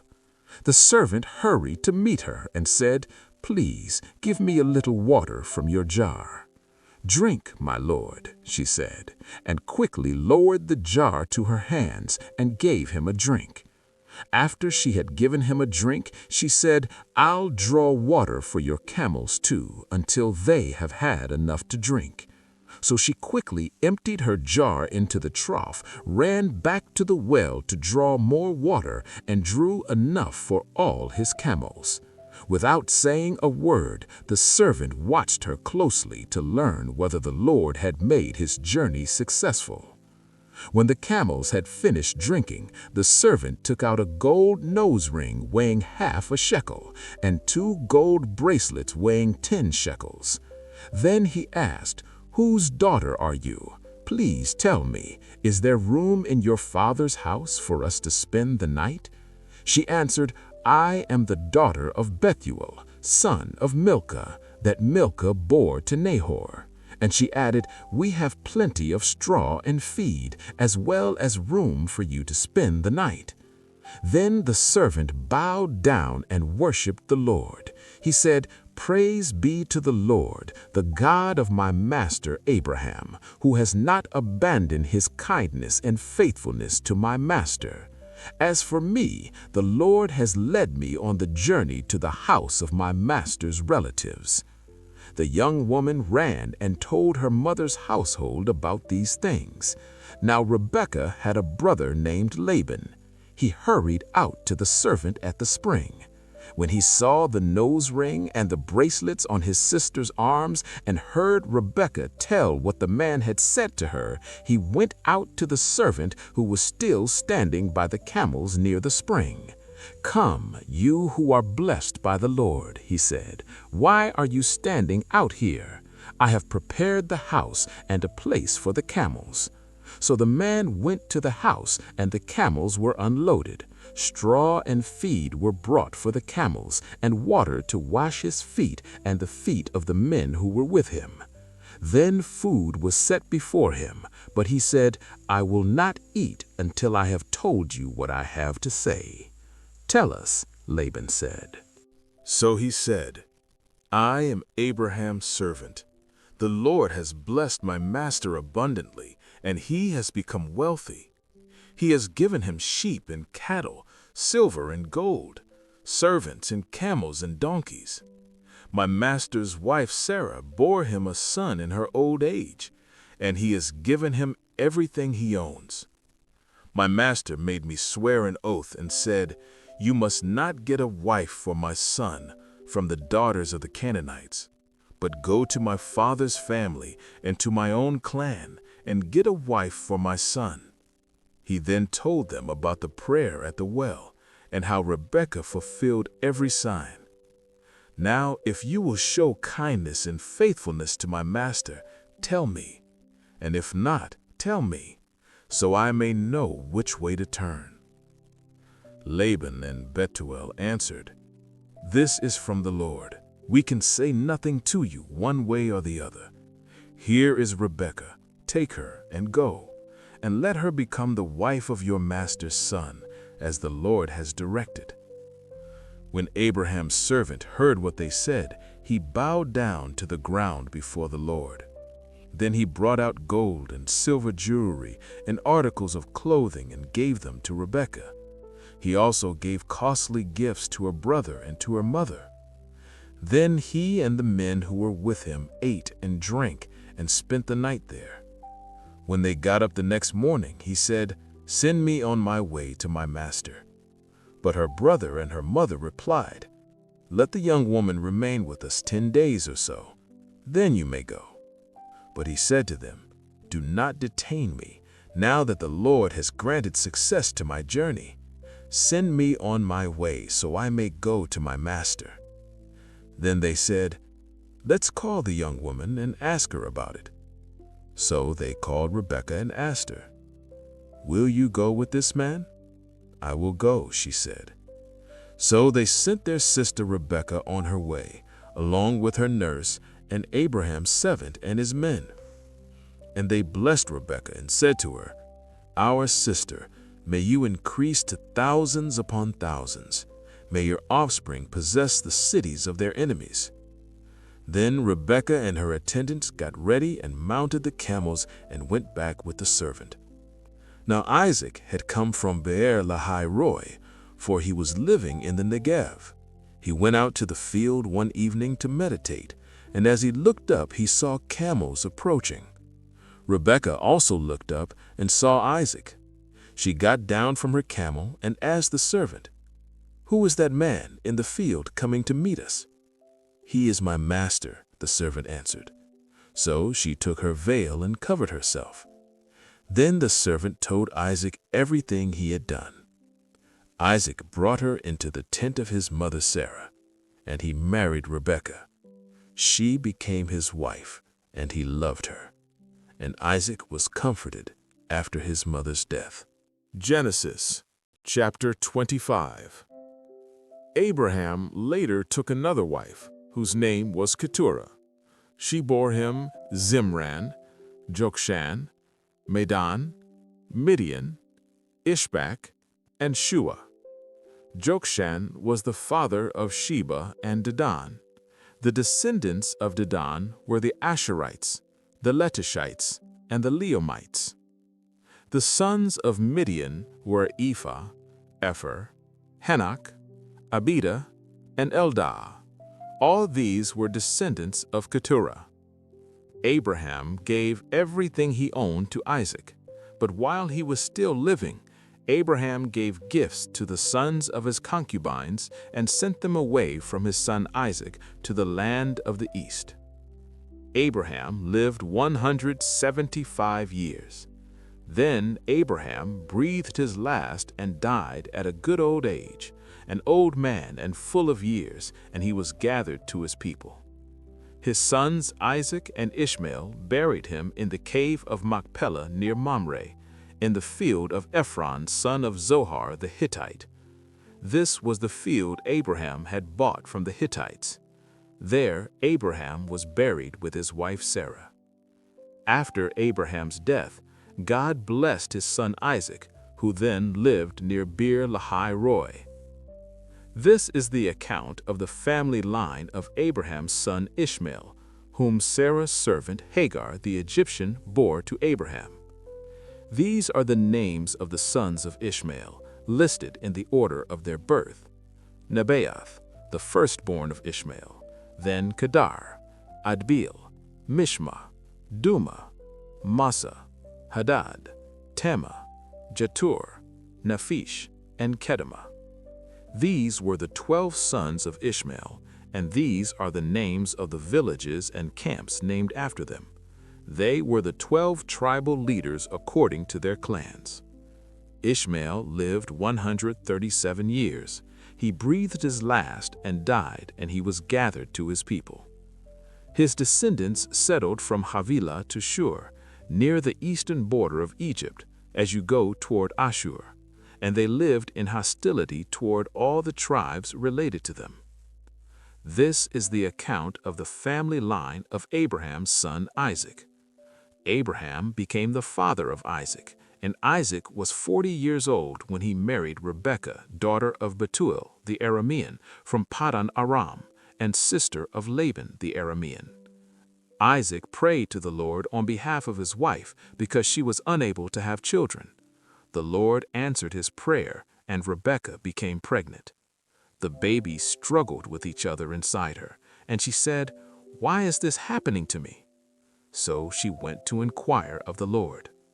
The Lord said to her, "2 nations are in your womb, and 2 peoples from within you will be separated. One people will be stronger than the other, and the older will serve the younger." When the time came for her to give birth, there were twin boys in her womb. The first to come out was red, and his whole body was like a hairy garment, so they named him Esau. After this, his brother came out with his hand grasping Esau's heel, so he was named Jacob. Isaac was 60 years old when Rebekah gave birth to them.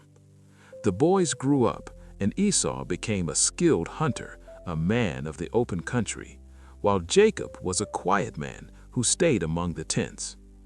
Isaac, who had a taste for wild game, loved Esau, but Rebekah loved Jacob. Once, when Jacob was cooking some stew, Esau came from the open country exhausted. He said to Jacob, "Quick, let me have some of that red stew, I'm starving." That is why he was also called Edom. Jacob replied, "First, sell me your birthright." "Look, I'm about to die. What good is a birthright to me?"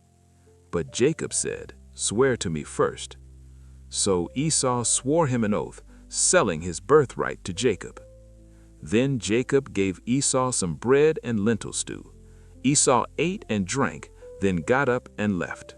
So Esau despised his birthright. Genesis chapter 26. Now there was a famine in the land, besides the earlier famine in Abraham's time. Isaac went to Abimelech, king of the Philistines, in Gerar. The Lord appeared to Isaac and said, "Do not go down to Egypt. Live in the land where I tell you to live.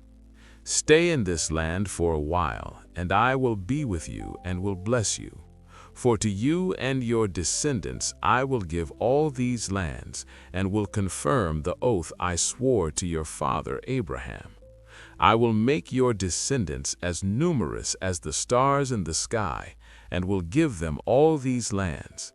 And through your offspring all nations on earth will be blessed, because Abraham obeyed me and kept my requirements, my commands, my decrees, and my laws."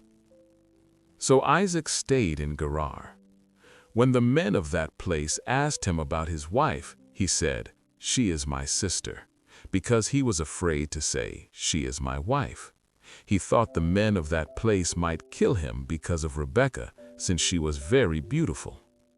When Isaac had been there a long time, Abimelech, king of the Philistines, looked down from a window and saw Isaac caressing his wife Rebekah. So Abimelech summoned Isaac and said, "She is really your wife. Why did you say she is my sister?" Isaac answered him, "Because I thought I might lose my life on account of her." Then Abimelech said, "What is this you have done to us? One of the men might well have slept with your wife, and you would have brought guilt upon us." So Abimelech gave orders to all the people, "Anyone who harms this man or his wife shall surely be put to death." Isaac planted crops in that land, and the same year reaped 100-fold, because the Lord blessed him. The man became wealthy, and his wealth continued to grow until he became very rich. He had so many flocks and herds and servants that the Philistines envied him. So all the wells that his father's servants had dug in the time of his father Abraham, the Philistines stopped up, filling them with earth. Then Abimelech said to Isaac, "Move away from us. You have become too powerful for us." So Isaac moved away from there and encamped in the valley of Gerar, where he settled. Isaac reopened the wells that had been dug in the time of his father Abraham, which the Philistines had stopped up after Abraham died, and he gave them the same names his father had given them. Isaac's servants dug in the valley and discovered a well of fresh water there. But the herders of Gerar quarreled with Isaac's herders and said, "The water is ours." So he named the well Esek, because they disputed with him. Then they dug another well, but they quarreled over that one also, so he named it Sitnah. He moved on from there and dug another well, and no one quarreled over it. He named it Rehoboth, saying, "Now the Lord has given us room, and we will flourish in the land." From there he went up to Beersheba. That night the Lord appeared to him and said, "I am the God of your father Abraham. Do not be afraid, for I am with you. I will bless you and will increase the number of your descendants for the sake of my servant Abraham." Isaac built an altar there and called on the name of the Lord. There he pitched his tent, and there his servants dug a well. Meanwhile, Abimelech had come to him from Gerar with Ahuzath, his personal advisor, and Phicol, the commander of his forces. Isaac asked them, "Why have you come to me, since you were hostile to me and sent me away?" They answered, "We saw clearly that the Lord was with you. So we said, there ought to be a sworn agreement between us and you. Let us make a treaty with you that you will do us no harm, just as we did not harm you, but always treated you well and sent you away peacefully. And now you are blessed by the Lord." Isaac then made a feast for them, and they ate and drank. Early the next morning the men swore an oath to each other. Then Isaac sent them on their way, and they left him in peace. That day Isaac's servants came and told him about the well they had dug. They said, "We found water." He called it Sheba, and to this day the name of the town has been Beersheba. When Esau was 40 years old, he married Judith, daughter of Beeri the Hittite, and also Basemath, daughter of Elon the Hittite. They were a source of grief to Isaac and Rebekah. Genesis chapter 27. When Isaac was old and his eyes were so weak that he could no longer see, he called for Esau, his older son. "My son," he said. "Here I am," Esau replied. Isaac said, "I am now an old man and don't know the day of my death. Now then, get your weapons, your quiver and bow, and go out into the open country to hunt some wild game for me. Prepare the kind of tasty food I like, and bring it to me to eat, so that I may give you my blessing before I die." Now Rebekah was listening as Isaac spoke to his son Esau. After Esau left for the open country to hunt game and bring it back, Rebekah said to her son Jacob, "Listen carefully. I heard your father say to your brother Esau, 'Bring me some game and prepare me some tasty food to eat, so that I may give you my blessing in the presence of the Lord before I die.' Now, my son, do exactly what I tell you. Go out to the flock and bring me 2 choice young goats, so I can prepare the kind of tasty food your father loves. Then take it to your father to eat, so that he may give you his blessing before he dies." Jacob said to Rebekah his mother, "But my brother Esau is a hairy man, while I have smooth skin. What if my father touches me? I would appear to be tricking him and would bring down a curse on myself rather than a blessing." His mother said to him, "My son, let the curse fall on me. Just do what I say. Go and get them for me."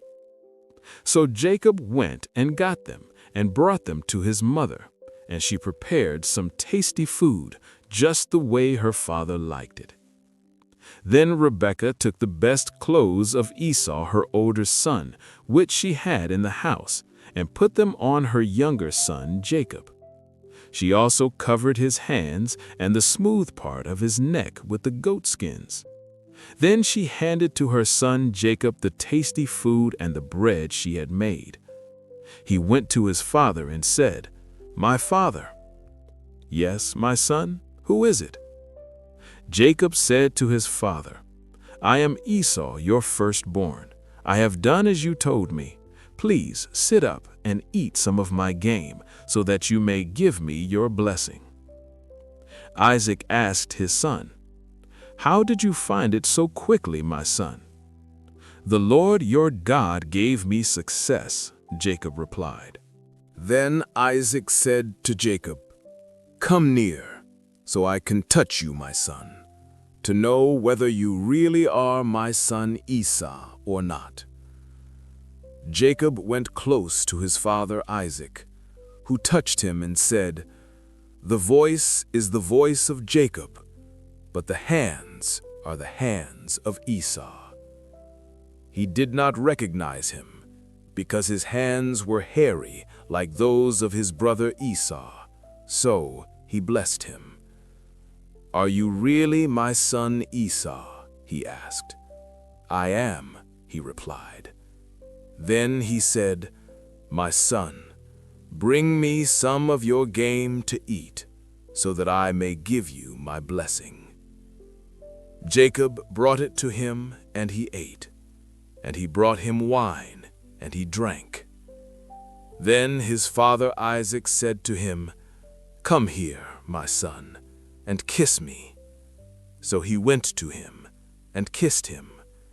When Isaac caught the smell of his clothes, he blessed him and said, "The smell of my son is like the smell of a field that the Lord has blessed.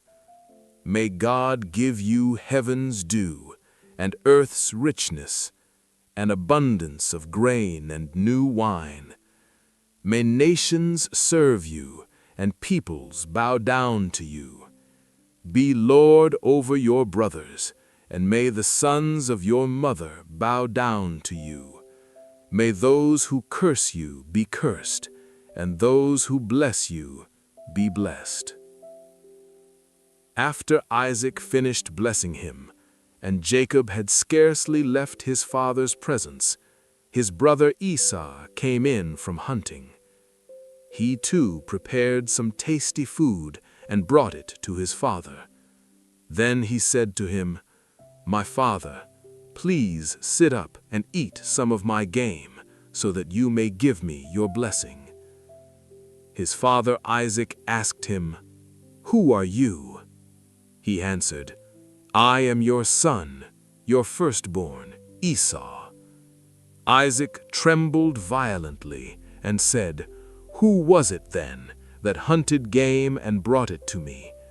I ate it just before you came, and I blessed him, and indeed he will be blessed." When Esau heard his father's words, he burst out with a loud and bitter cry, and said to his father, "Bless me too, my father."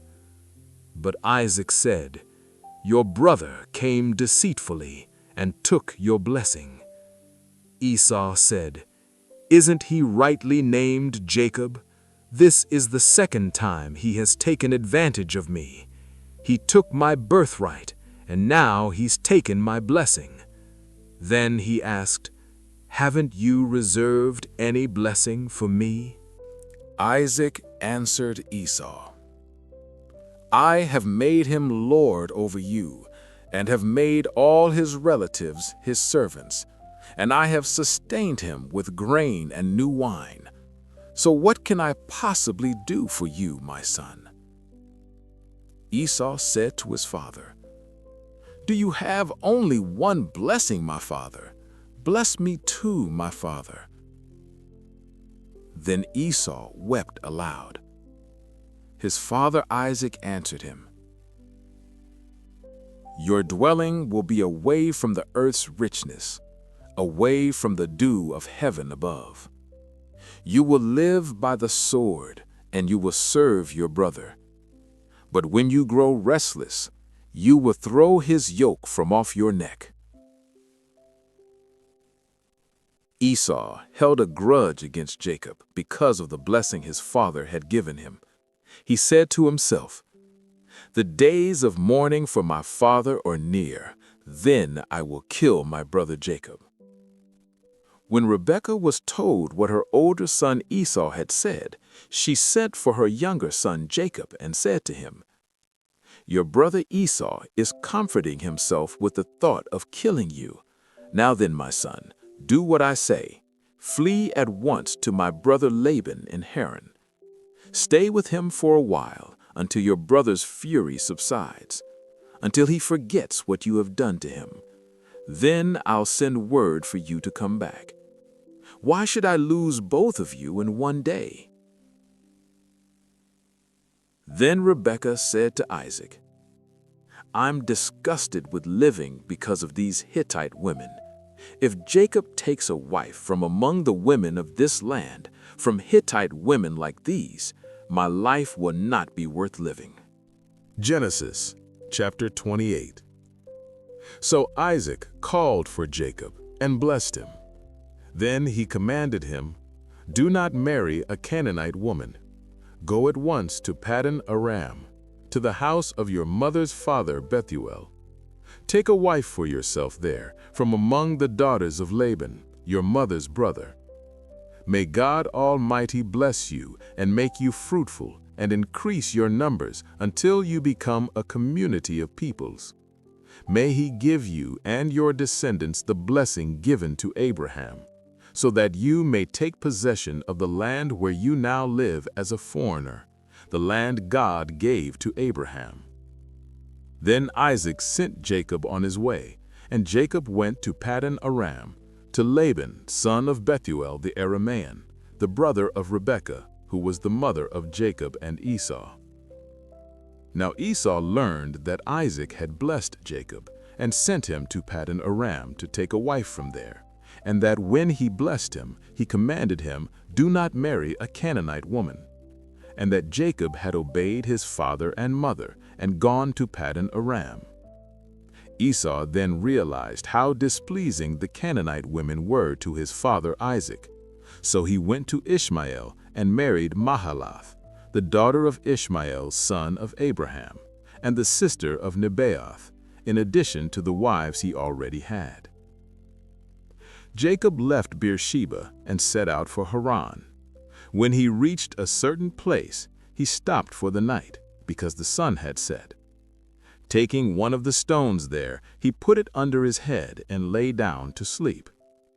He had a dream in which he saw a stairway resting on the earth, with its top reaching to heaven, and the angels of God were ascending and descending on it.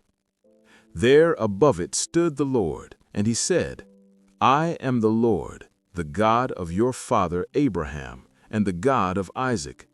I will give you and your descendants the land on which you are lying. Your descendants will be like the dust of the earth, and you will spread out to the west and to the east, to the north and to the south. All peoples on earth will be blessed through you and your offspring. I am with you and will watch over you wherever you go, and I will bring you back to this land. I will not leave you until I have done what I have promised you." When Jacob awoke from his sleep, he thought, "Surely the Lord is in this place, and I was not aware of it." He was afraid and said, "How awesome is this place! This is none other than the house of God. This is the gate of heaven." Early the next morning, Jacob took the stone he had placed under his head and set it up as a pillar and poured oil on top of it. He called that place Bethel, though the city used to be called Luz. Then Jacob made a vow, saying, "If God will be with me and will watch over me on this journey I am taking, and will give me food to eat and clothes to wear, so that I return safely to my father's household, then the Lord will be my God. And this stone that I have set up as a pillar will be God's house. And of all that you give me, I will give you a tenth." Genesis chapter 29. Then Jacob continued on his journey and came to the land of the eastern peoples. There he saw a well in a field, with 3 flocks of sheep lying near it, because the flocks were watered from that well. A large stone covered the opening of the well. Normally, all the flocks would be gathered there, and the shepherds would roll the stone away from the well's mouth and water the sheep. Afterward, they would return the stone to its place over the opening. Jacob asked the shepherds, "My brothers, where are you from?" "We're from Haran," they replied. He said to them, "Do you know Laban, Nahor's grandson?" "Yes, we know him," they answered. Then Jacob asked, "Is he well?" "Yes, he is," they said, "and here comes his daughter Rachel with the sheep." "Look," Jacob said, "the sun is still high. It is not time for the flocks to be gathered. Water the sheep and take them back to pasture." "We can't," they replied, "until all the flocks are gathered and the stone is rolled away from the mouth of the well. Then we water the sheep." While he was still talking with them, Rachel came with her father's sheep, for she was a shepherd. When Jacob saw Rachel, the daughter of his uncle Laban, and Laban's sheep, he went over and rolled the stone away from the mouth of the well and watered his uncle's sheep. Then Jacob kissed Rachel and began to weep aloud. He told Rachel that he was a relative of her father and the son of Rebekah. So she ran and told her father. As soon as Laban heard the news about Jacob, his sister's son, he hurried out to meet him. He embraced him, kissed him, and brought him to his home, and Jacob told him everything. Then Laban said to Jacob, "You are my own flesh and blood." Jacob stayed with him for a whole month. Laban said to Jacob, "Just because you are my relative, should you work for me for nothing? Tell me what your wages should be." Now Laban had 2 daughters. The older one was named Leah, and the younger one was named Rachel. Leah had weak eyes, but Rachel was beautiful in form and appearance. Jacob was in love with Rachel and said, "I'll work for you 7 years in return for your younger daughter Rachel." Laban said, "It's better that I give her to you than to some other man. Stay here with me." So Jacob served 7 years to get Rachel, but they seemed like only a few days to him because of his love for her. Then Jacob said to Laban, "Give me my wife. My time is completed, and I want to sleep with her." So Laban brought together all the people of the place and gave a feast. But when evening came, he took his daughter Leah and brought her to Jacob, and Jacob slept with her. And Laban gave his servant Zilpah to his daughter Leah to be her attendant.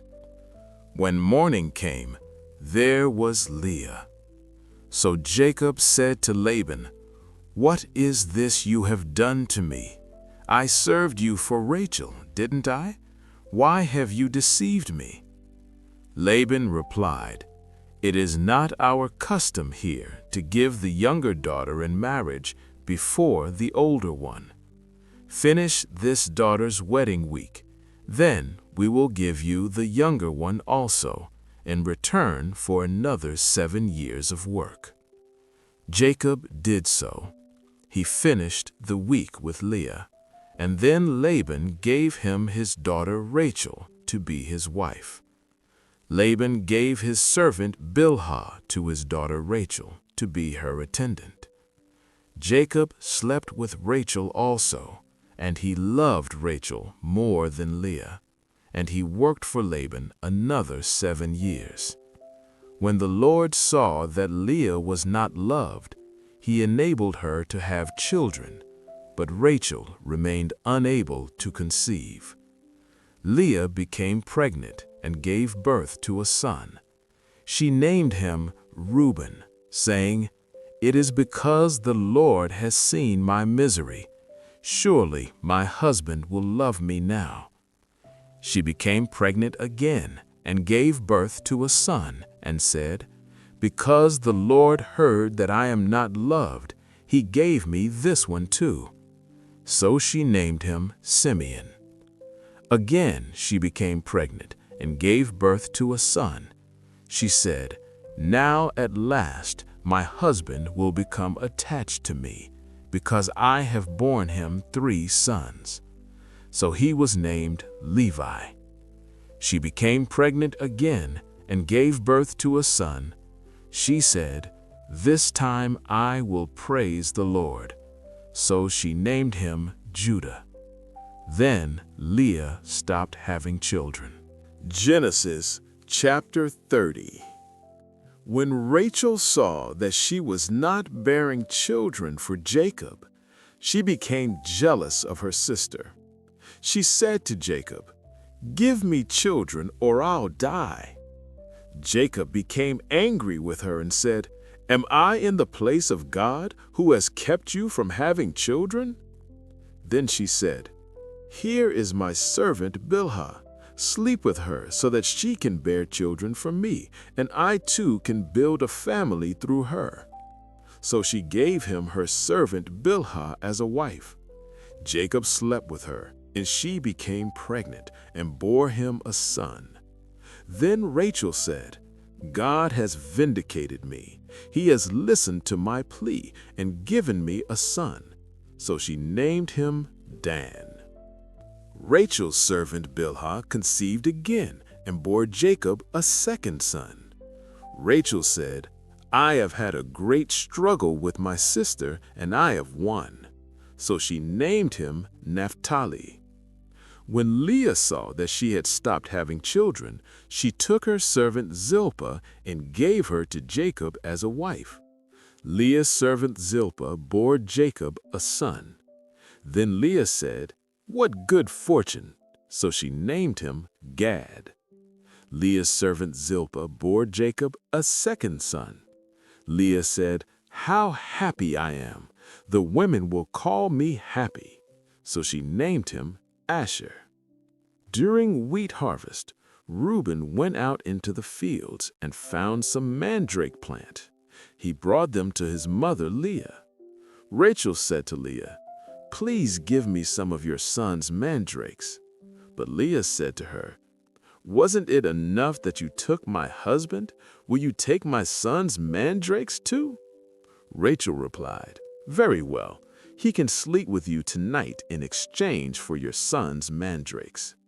That evening, when Jacob came in from the fields, Leah went out to meet him and said, "You must sleep with me tonight. I have hired you with my son's mandrakes." So he slept with her that night. God listened to Leah, and she became pregnant and bore Jacob a 5th son. Leah said, God has rewarded me for giving my servant to my husband." So she named him Issachar. Leah conceived again and bore Jacob a sixth son. She said, "God has given me a good gift. This time my husband will honor me because I have borne him 6 sons." So she named him Zebulun. Sometime later, she gave birth to a daughter and named her Dinah. Then God remembered Rachel. He listened to her and enabled her to conceive. She became pregnant and bore a son and said, "God has taken away my disgrace." So she named him Joseph, saying, "May the Lord add to me another son." After Rachel gave birth to Joseph, Jacob said to Laban, "Send me on my way so I can return to my own homeland. Give me my wives and children for whom I have served you, and I will go. You know how much work I have done for you."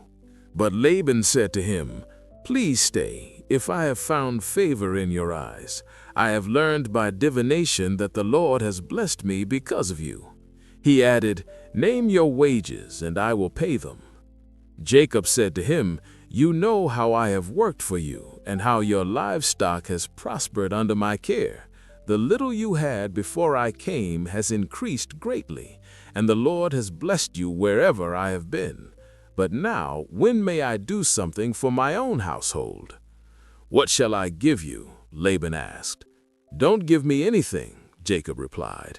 "But if you will do this one thing for me, I will go on tending your flocks and watching over them. Let me go through all your flocks today and remove from them every speckled or spotted sheep, every dark-colored lamb, and every spotted or speckled goat.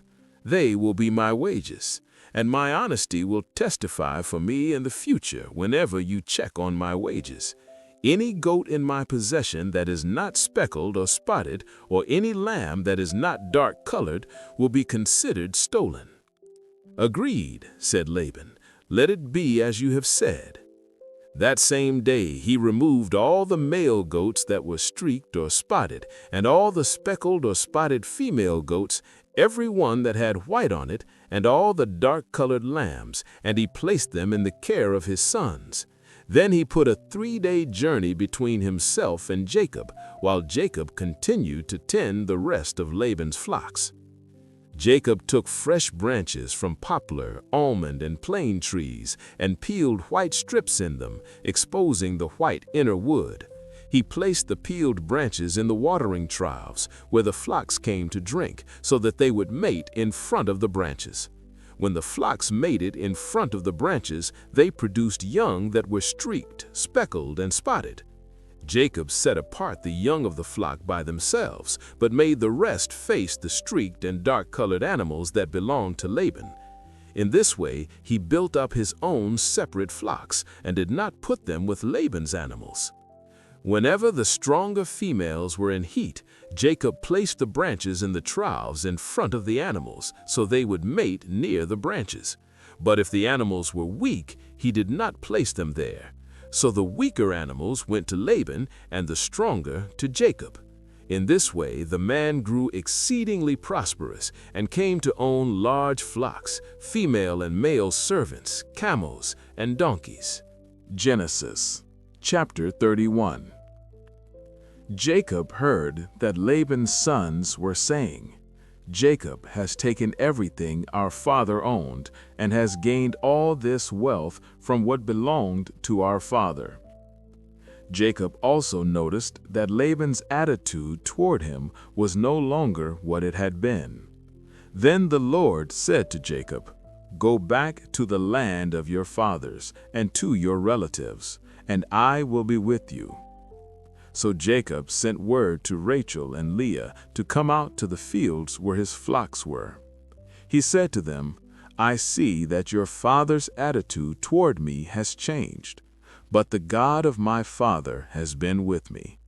You know that I've worked for your father with all my strength, yet your father has cheated me by changing my wages 10 times.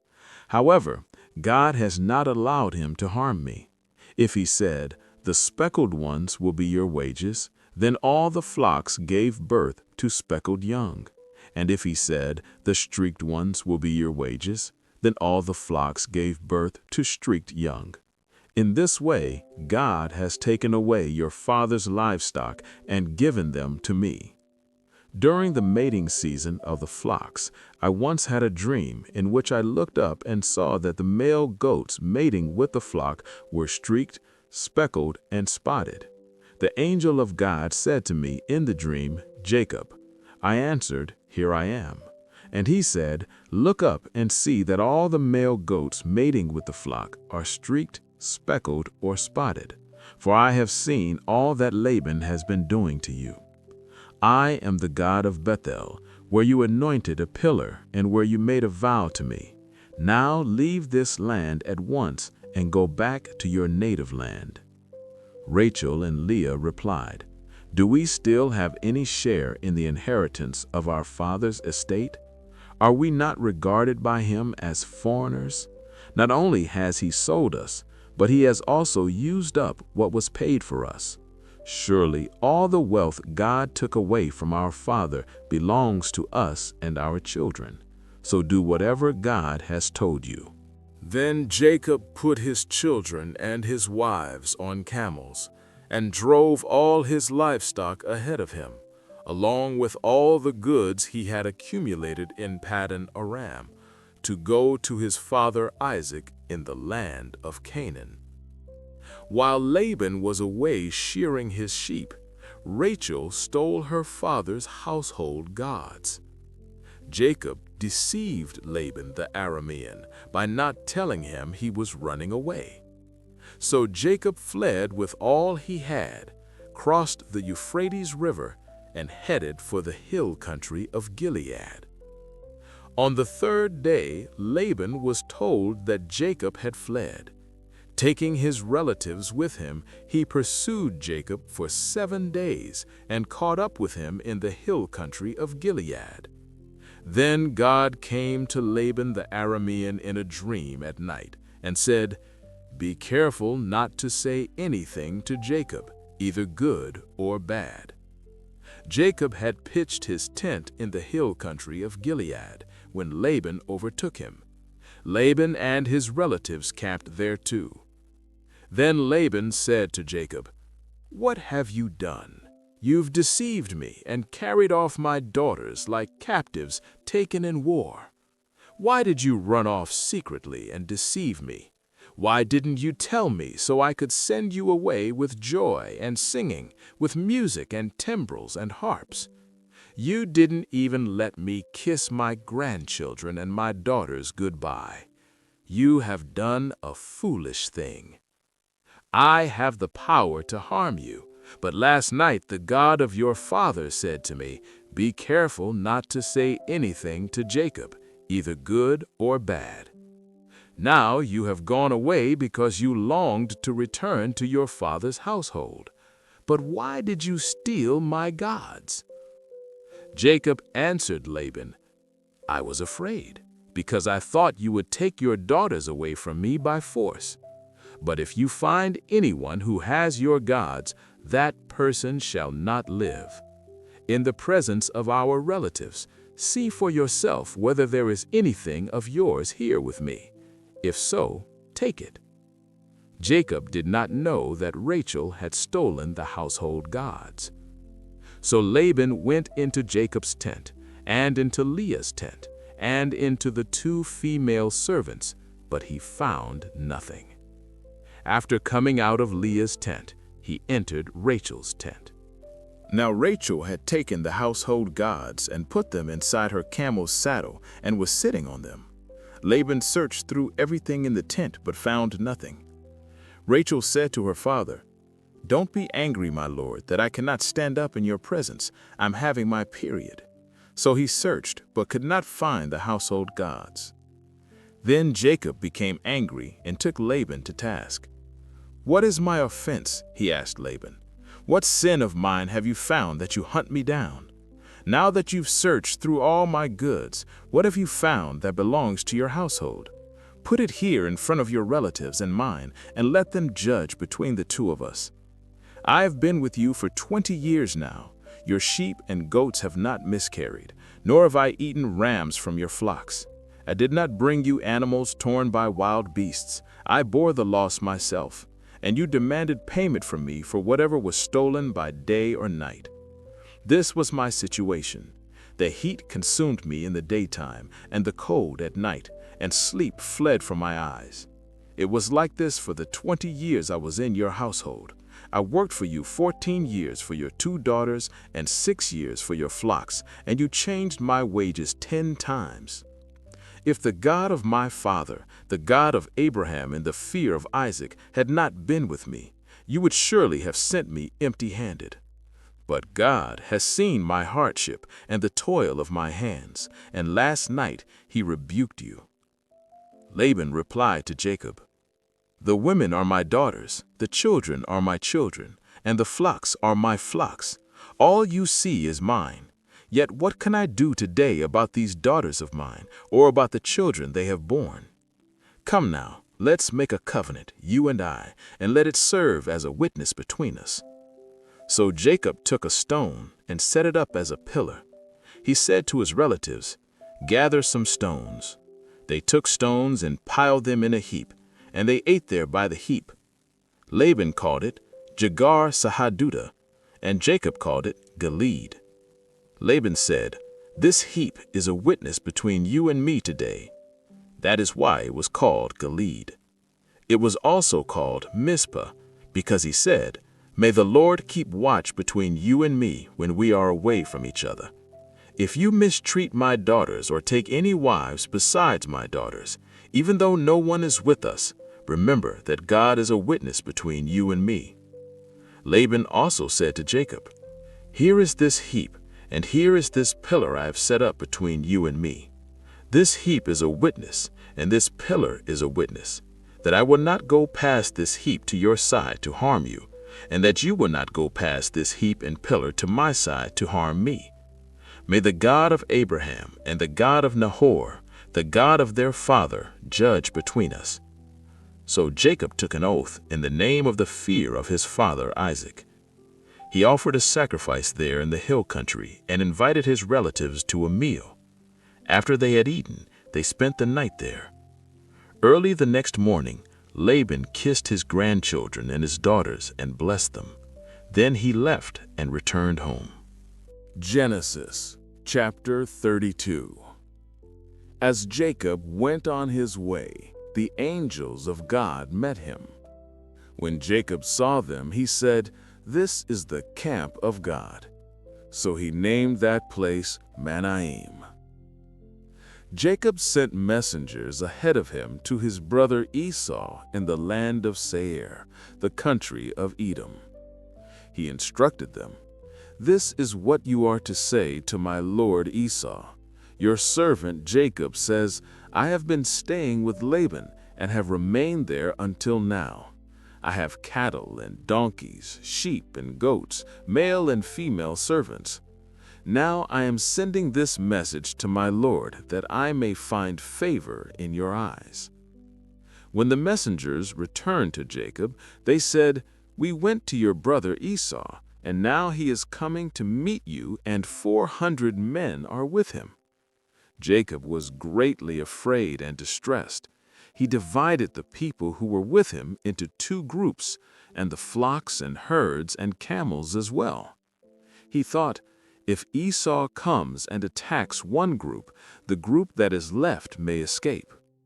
Then Jacob prayed, "God of my father Abraham, God of my father Isaac, Lord, you who said to me, 'Go back to your country and your relatives, and I will make you prosper.' I am unworthy of all the kindness and faithfulness you have shown your servant. I had only my staff when I crossed this Jordan, but now I have become 2 camps. Please save me from the hand of my brother Esau, for I am afraid he will come and attack me, and also the mothers with their children. But you have said, I will surely make you prosper, and will make your descendants like the sand of the sea, which cannot be counted. He spent the night there and selected from what he had with him a gift for his brother Esau: 200 female goats and 20 male goats, 200 ewes and 20 rams, 30 female camels with their young, 40 cows and 10 bulls, 20 female donkeys and 10 male donkeys. He put them in the care of his servants, each herd by itself, and said to his servants, "Go ahead of me and keep some space between the herds." He instructed the one in the lead, "When my brother Esau meets you and asks, 'Who do you belong to, and where are you going, and who owns all these animals in front of you?' then you are to say, 'They belong to your servant Jacob. They are a gift sent to my lord Esau, and he himself is coming behind us.'"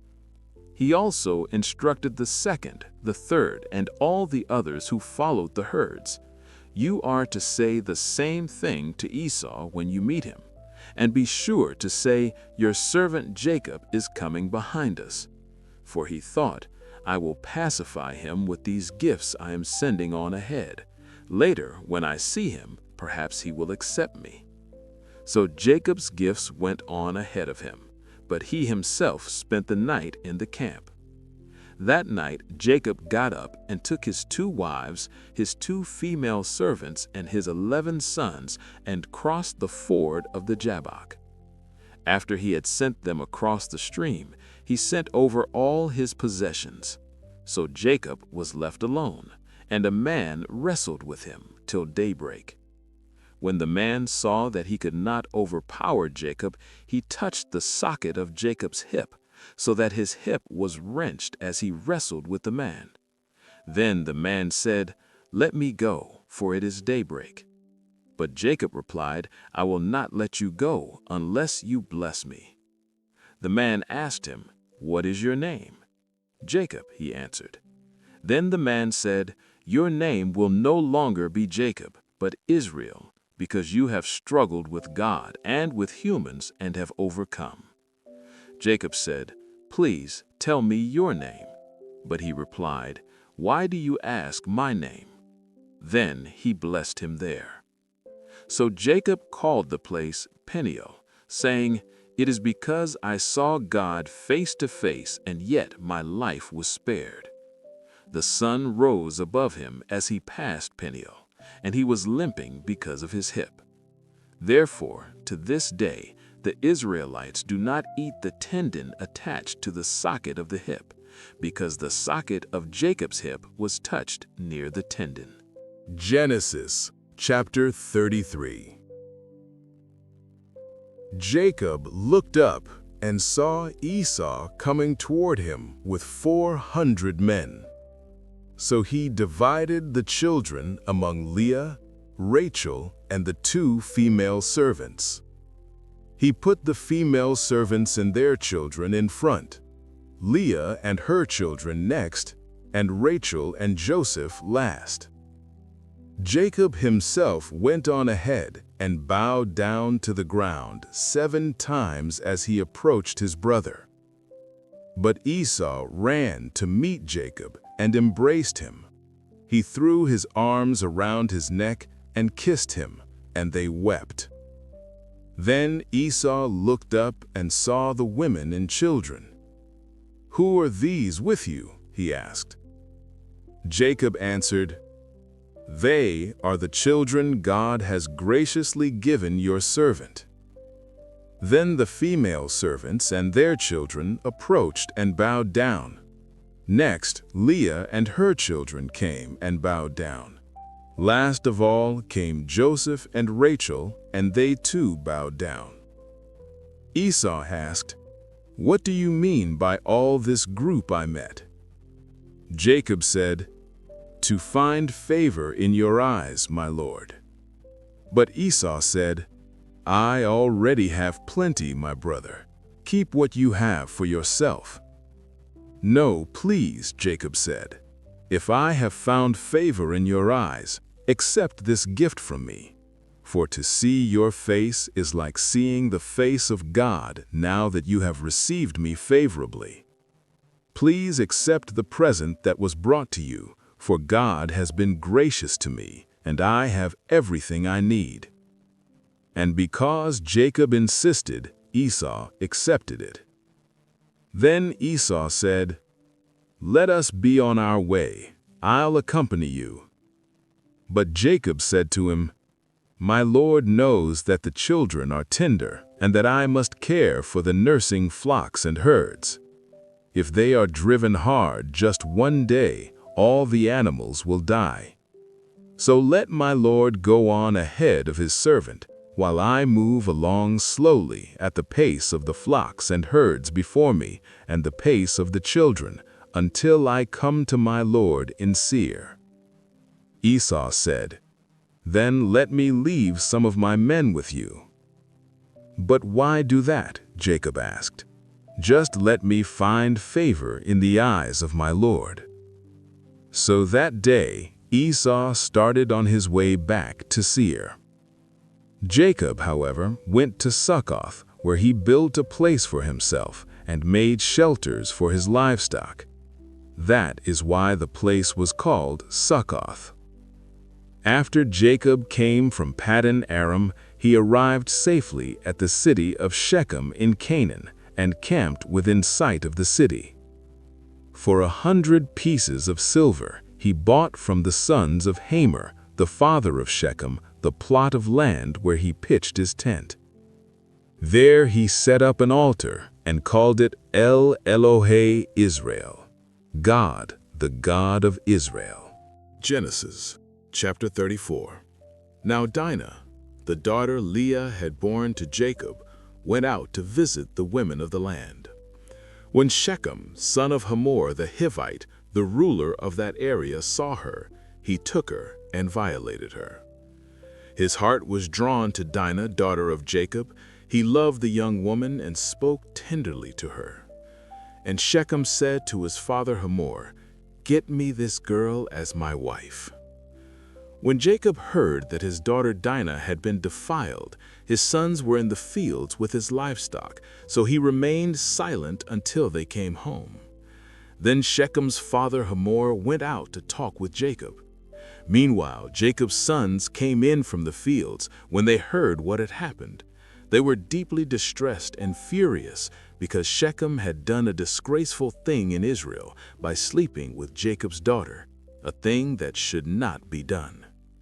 But Hamor said to them, "My son Shechem has his heart set on your daughter. Please give her to him as his wife. Intermarry with us. Give us your daughters and take our daughters for yourselves. You can settle among us. The land is open to you. Live here, trade here, and acquire property here." Then Shechem said to Dinah's father and brothers, "Let me find favor in your eyes, and I will give you whatever you ask. Make the price for the bride and the gift as high as you like, and I will pay whatever you ask me. Just give me the young woman as my wife." Because their sister Dinah had been defiled, Jacob's sons answered Shechem and his father Hamor deceitfully. They said to them, "We cannot do such a thing. We can't give our sister to a man who is not circumcised. That would be a disgrace to us.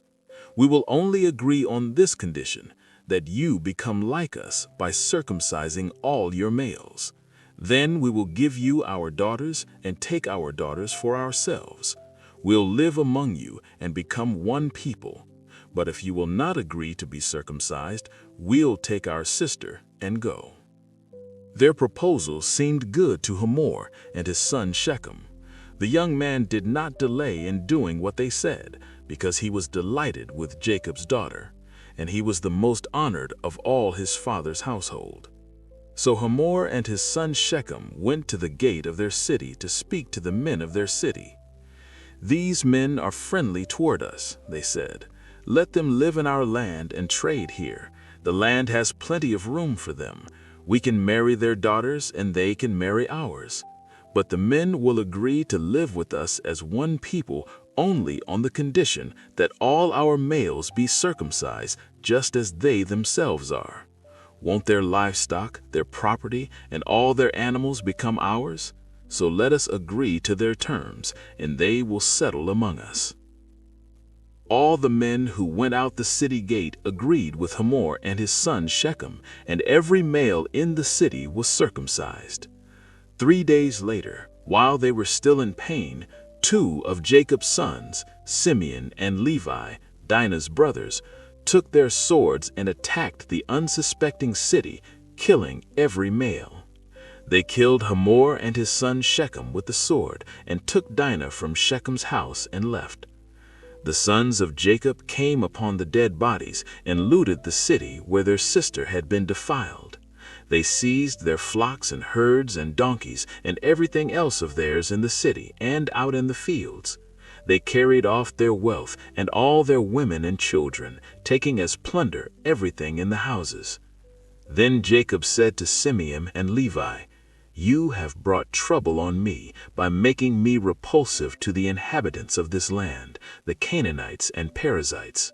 We are few in number, and if they join forces against me and attack me, I and my household will be destroyed." But they replied, "Should he have treated our sister like a prostitute?" Genesis chapter 35. Then God said to Jacob, "Go up to Bethel and settle there, and build an altar there to God, who appeared to you when you were fleeing from your brother Esau." So Jacob said to his household and to all who were with him, "Get rid of the foreign gods you have with you. Purify yourselves and change your clothes. Then come, let us go up to Bethel, where I will build an altar to God, who answered me in the day of my distress, and who has been with me wherever I have gone."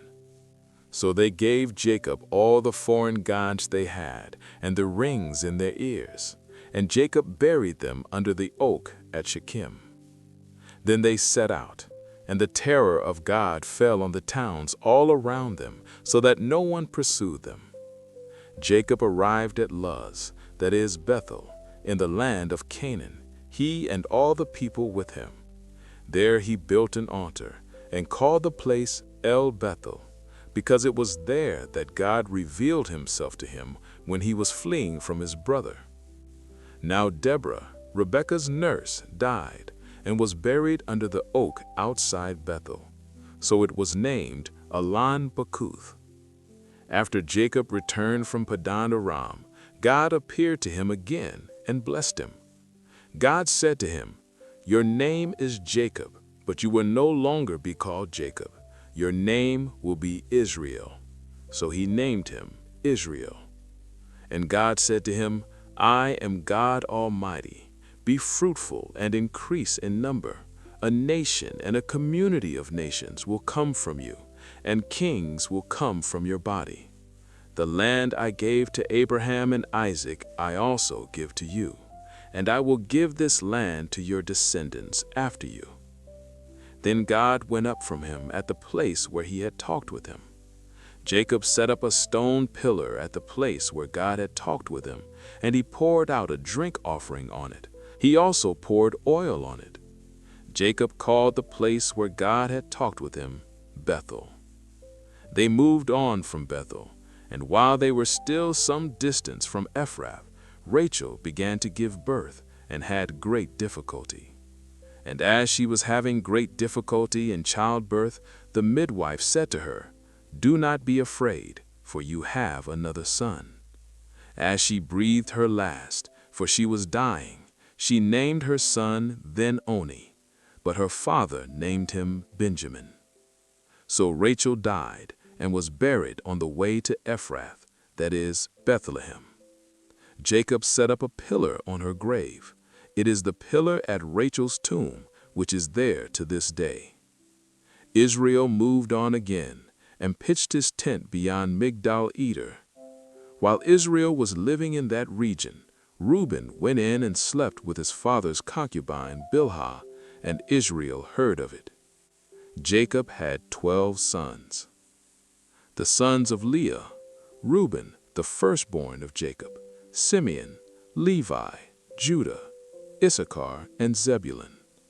The sons of Rachel: Joseph and Benjamin. The sons of Rachel's servant Bilhah: Dan and Naphtali. The sons of Leah's servant Zilpah, Gad and Asher. These were the sons of Jacob, who were born to him in Padan Aram. Jacob came home to his father Isaac in Mamre, near Kiriath Arba, that is Hebron, where Abraham and Isaac had stayed. Isaac lived 180 years. Then he breathed his last and died, and was gathered to his people, old and full of years. And his sons Esau and Jacob buried him. Genesis chapter 36. This is the account of the family line of Esau, that is, Edom. Esau took his wives from the women of Canaan: Adah, daughter of Elon the Hittite; Aholibamah, daughter of Anah, and granddaughter of Zibeon the Hivite; and Basmeth, daughter of Ishmael, and sister of Nebaioth. Adah bore Eliphaz to Esau, Basmeth bore Reuel, and Aholibamah bore Jeush, Jalam, and Korah. These were the sons of Esau, born to him in the land of Canaan. Esau took his wives, his sons and daughters, and all the members of his household, along with his livestock and all his possessions he had acquired in Canaan, and moved to a land some distance from his brother Jacob. For their possessions were too great for them to remain together. The land where they were staying could not support them both because of their livestock. So Esau settled in the hill country of Seir. Esau is Edom. This is the account of the family line of Esau, the father of the Edomites, in the hill country of Seir. These are the names of Esau's sons: Eliphaz, son of Esau's wife Adah, and Reuel, son of Esau's wife Basmeth. The sons of Eliphaz were Teman, Omar, Zepho, Datam, and Kenaz. Esau's son Eliphaz also had a concubine named Timnah, who bore him Amalek. These were the grandsons of Esau's wife Adah. The sons of Reuel were Nahath, Zerah, Shammah, and Mizah. These were the grandsons of Esau's wife Basmeth. The sons of Aholibamah were Jeush, Jalam, and Korah. These were the sons of Aholibamah, daughter of Anah. These were the chiefs among Esau's descendants. The sons of Eliphaz, the firstborn of Esau, chiefs Teman, Omar, Zepho, Kenaz, Korah, Gatam, and Amalek. These were the chiefs descended from Eliphaz in the land of Edom. The sons of Reuel, chiefs Nahath, Zerah, Shammah, and Mizah. These were the chiefs descended from Reuel in the land of Edom. The sons of Aholibamah, chiefs Jeush, Jalam, and Korah. These were the chiefs descended from Esau's wife Aholibamah. These were the chiefs descended from Esau. They were the leaders of Edom. This is the account of the sons of Seir the Horite, who were living in the region: Lotan, Shobal, Zibeon, Anah, Dishan, Ezer, and Dishan. These were the Horite chiefs, the sons of Seir in the land of Edom. The sons of Lotan were Hori and Homam. Timnah was Lotan's sister. The sons of Shobal were Alvan, Manahath, Ebal, Shapho, and Onam. The sons of Zibeon were Aya and Anah. This is the Anah who discovered the hot springs in the desert while he was grazing the donkeys of his father Zibeon. The children of Anah were Dishan and Aholibamah, daughter of Anah. The sons of Dishan were Hemdan, Eshban, Ithran, and Keran. The sons of Ezer were Bilhan, Zavan, and Akan. The sons of Dishan were Uz and Aran.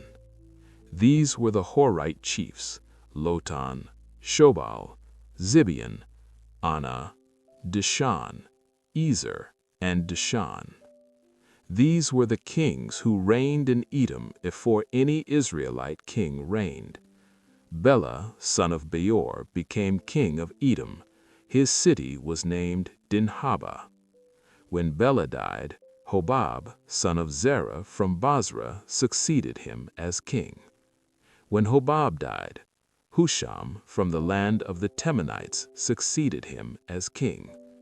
When Husham died, Hadad, son of Bedad, who defeated Midian in the country of Moab, succeeded him as king. His city was named Avith.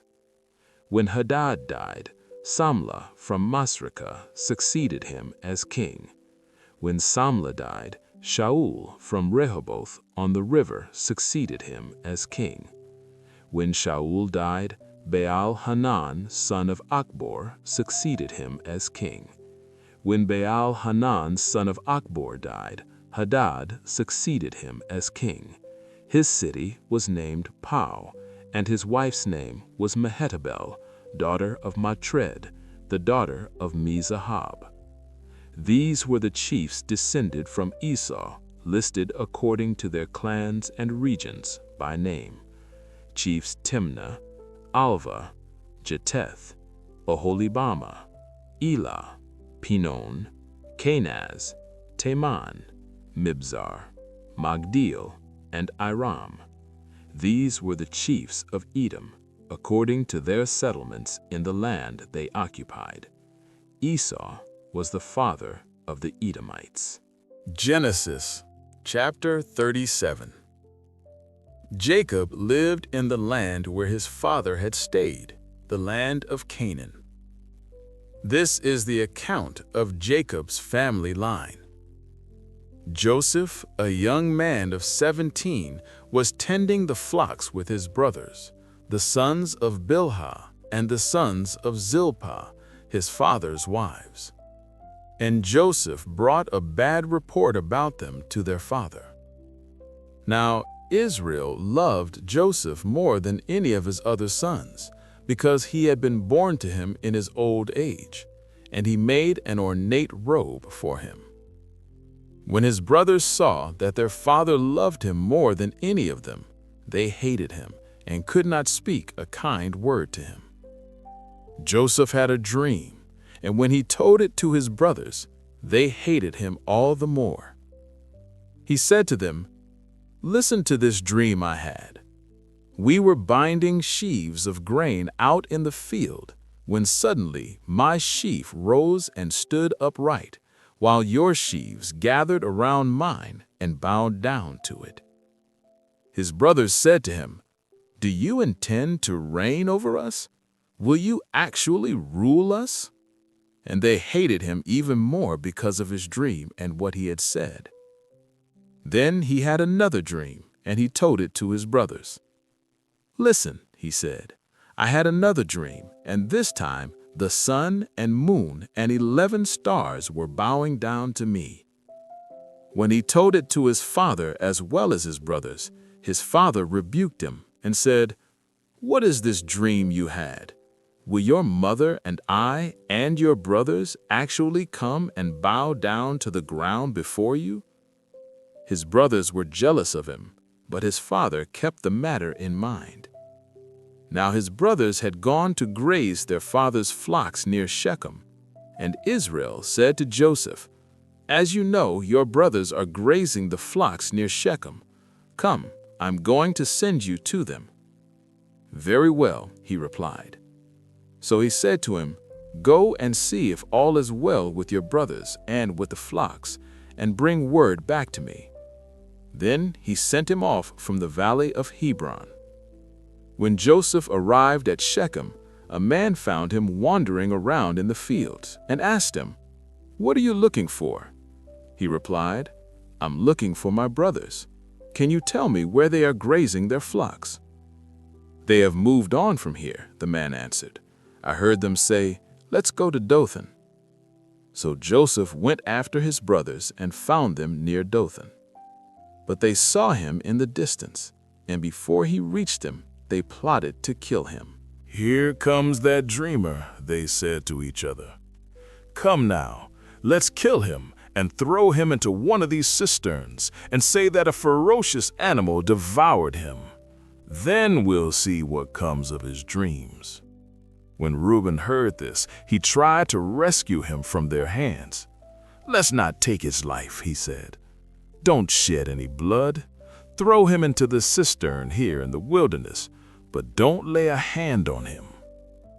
Reuben said this to rescue him from them and take him back to his father.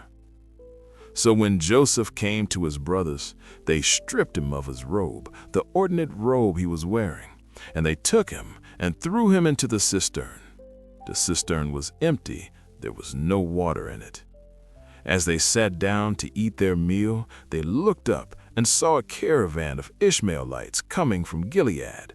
The camels were loaded with spices, balm, and myrrh, and they were on their way to take them down to Egypt. Judah said to his brothers, "What will we gain if we kill our brother and cover up his blood? Come, let's sell him to the Ishmaelites and not lay our hands on him. After all, he is our brother, our own flesh and blood." His brothers agreed.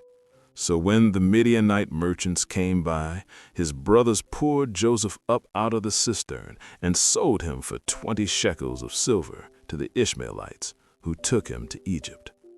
When Reuben returned to the cistern and saw that Joseph was not there, he tore his clothes. He went back to his brothers and said, "The boy isn't there. Where can I turn now?" Then they got Joseph's robe, slaughtered a goat, and dipped the robe in the blood. They took the ornate robe back to their father and said, "We found this. Examine it to see whether it is your son's robe." He recognized it and said, "It is my son's robe. Some ferocious animal has devoured him. Joseph has surely been torn to pieces." Jacob tore his clothes, put on sackcloth, and mourned for his son many days. All his sons and daughters came to comfort him, but he refused to be comforted. "No," he said, "I will continue to mourn until I join my son in the grave." So his father wept for him. Meanwhile, the Midianites sold Joseph in Egypt to Potiphar, one of Pharaoh's officials, the captain of the guard. Genesis chapter 38.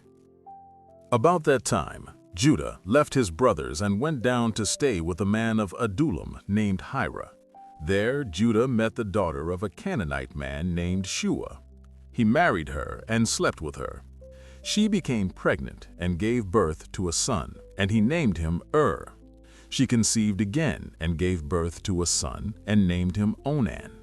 She gave birth to still another son and named him Shelah. It was at Kezib that she gave birth to him. Judah got a wife for his firstborn, and her name was Tamar. But Judah's firstborn, was wicked in the Lord's sight, so the Lord put him to death. Then Judah said to his daughter-in-law Tamar, "Live as a widow in your father's household until my son Shelah grows up." For he thought, he may die too, just like his brothers. So Tamar went to live in her father's household. After a long time, Judah's wife, the daughter of Shua, died. When Judah had recovered from his grief, he went up to Timnah to the men who were shearing his sheep, and his friend Hira the Adullamite went with him. When Tamar was told, "Your father-in-law is on his way to Timnah to shear his sheep," she took off her widow's clothes, covered herself with a veil to disguise herself, and sat down at the entrance to Enaim, which is on the road to Timnah. For she saw that though Shelah had now grown up, she had not been given to him as his wife. When Judah saw her, he thought she was a prostitute, for she had covered her face. Not realizing that she was her daughter-in-law, he went over to her by the roadside and said, "Come now, let me sleep with you." "And what will you give me to sleep with you?" she asked. "I'll send you a young goat from my flock," he said. "Will you give me something as a pledge until you send it?" she asked. "What pledge should I give you?" he said. "Your seal and its cord and the staff in your hand," she answered. So he gave them to her and slept with her, and she became pregnant by him. After she left, she took off her veil and put on her widow's clothes again. Meanwhile, Judah sent the young goat by his friend the Adullamite in order to get back his pledge from the woman, but he did not find her. He asked the men who lived there, "Where is the shrine prostitute who was beside the road at Enaim?" "There hasn't been any shrine prostitute here," they said. So he went back to Judah and said, "I didn't find her. Besides, the men who lived there said, there hasn't been any shrine prostitute here." Then Judah said, "Let her keep what she has, or we will become a laughingstock. After all, I did send her this young goat, but you didn't find her." About 3 months later, Judah was told, "Your daughter-in-law, Tamar, is guilty of prostitution, and as a result, she is now pregnant." Judah said, "Bring her out and have her burned to death." As she was being brought out, she sent a message to her father-in-law, "I am pregnant by the man who owns these." And she added, "See if you recognize whose seal and cord and staff these are." Judah recognized them and said, "She is more righteous than I, since I wouldn't give her to my son Shelah." And he did not sleep with her again. When the time came for her to give birth, there were twins in her womb. As she was giving birth, one of them put out his hand, so the midwife took a scarlet thread and tied it on his hand and said, "This one came out first." But when he drew back his hand, his brother came out, and she said, "So this is how you have broken out." And he was named Perez. Then his brother, who had the scarlet thread on his hand, came out, and he was named Zerah. Genesis chapter 39. And Joseph was brought down to Egypt, and Potiphar, an officer of Pharaoh, captain of the guard, an Egyptian, bought him of the hands of the Ishmaelites, which had brought him down thither. And the Lord was with Joseph, and he was a prosperous man, and he was in the house of his master the Egyptian. And his master saw that the Lord was with him, and that the Lord made all that he did to prosper in his hand. And Joseph found grace in his sight, and he served him, and he made him overseer over his house, and all that he had he put into his hand. And it came to pass, from the time that he had made him overseer in his house, and over all that he had, that the Lord blessed the Egyptian's house for Joseph's sake. And the blessing of the Lord was upon all that he had in the house and in the field. And he left all that he had in Joseph's hand, and he knew not aught he had, save the bread which he did eat. And Joseph was a goodly person, and well favored. And it came to pass after these things, that his master's wife cast her eyes upon Joseph, and she said, "Lie with me." But he refused, and said unto his master's wife, "Behold, my master wotteth not what is with me in the house, and he hath committed all that he hath to my hand. There is none greater in this house than I, neither hath he kept back anything from me but thee, because thou art his wife. How then can I do this great wickedness and sin against God?" And it came to pass, as she spake to Joseph day by day, that he hearkened not unto her, to lie by her or to be with her. And it came to pass about this time that Joseph went into the house to do his business, and there was none of the men of the house there within. And she caught him by his garment, saying, "Lie with me." And he left his garment in her hand, and fled, and got him out. And it came to pass, when she saw that he had left his garment in her hand, and was fled forth, that she called unto the men of her house, and spake unto them, saying, "See, he hath brought in an Hebrew unto us to mock us. He came in unto me to lie with me, and I cried with a loud voice. And it came to pass, when he heard that I lifted up my voice and cried, that he left his garment with me, and fled, and got him out. And she laid up his garment by her, until his Lord came home. And she spake unto him according to these words, saying, The Hebrew servant which thou hast brought unto us came in unto me to mock me. And it came to pass, as I lifted up my voice and cried, that he left his garment with me and fled out. And it came to pass, when his master heard the words of his wife, which she spake unto him, saying, After this manner did thy servant to me, that his wrath was kindled. And Joseph's master took him, and put him into the prison, a place where the king's prisoners were bound, and he was there in the prison. But the Lord was with Joseph, and showed him mercy, and gave him favor in the sight of the keeper of the prison. And the keeper of the prison committed to Joseph's hand all the prisoners that were in the prison, and whatsoever they did there, he was the doer of it. The keeper of the prison looked not to anything that was under his hand, because the Lord was with him, and that which he did, the Lord made it to prosper. Genesis chapter 40. Sometime later, the cupbearer and the baker of the king of Egypt offended their master, the king of Egypt. Pharaoh was angry with his two officials, the chief cupbearer and the chief baker, and put them in custody in the house of the captain of the guard, in the same prison where Joseph was confined. The captain of the guard assigned them to Joseph, and he attended them. After they had been in custody for some time, both the cupbearer and the baker of the king of Egypt, who were held in prison, had a dream on the same night, and each dream had a meaning of its own. When Joseph came to them the next morning, he saw that they were dejected.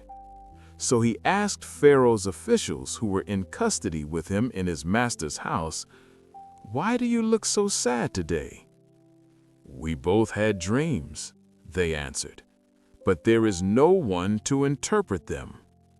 Then Joseph said to them, "Do not interpretations belong to God?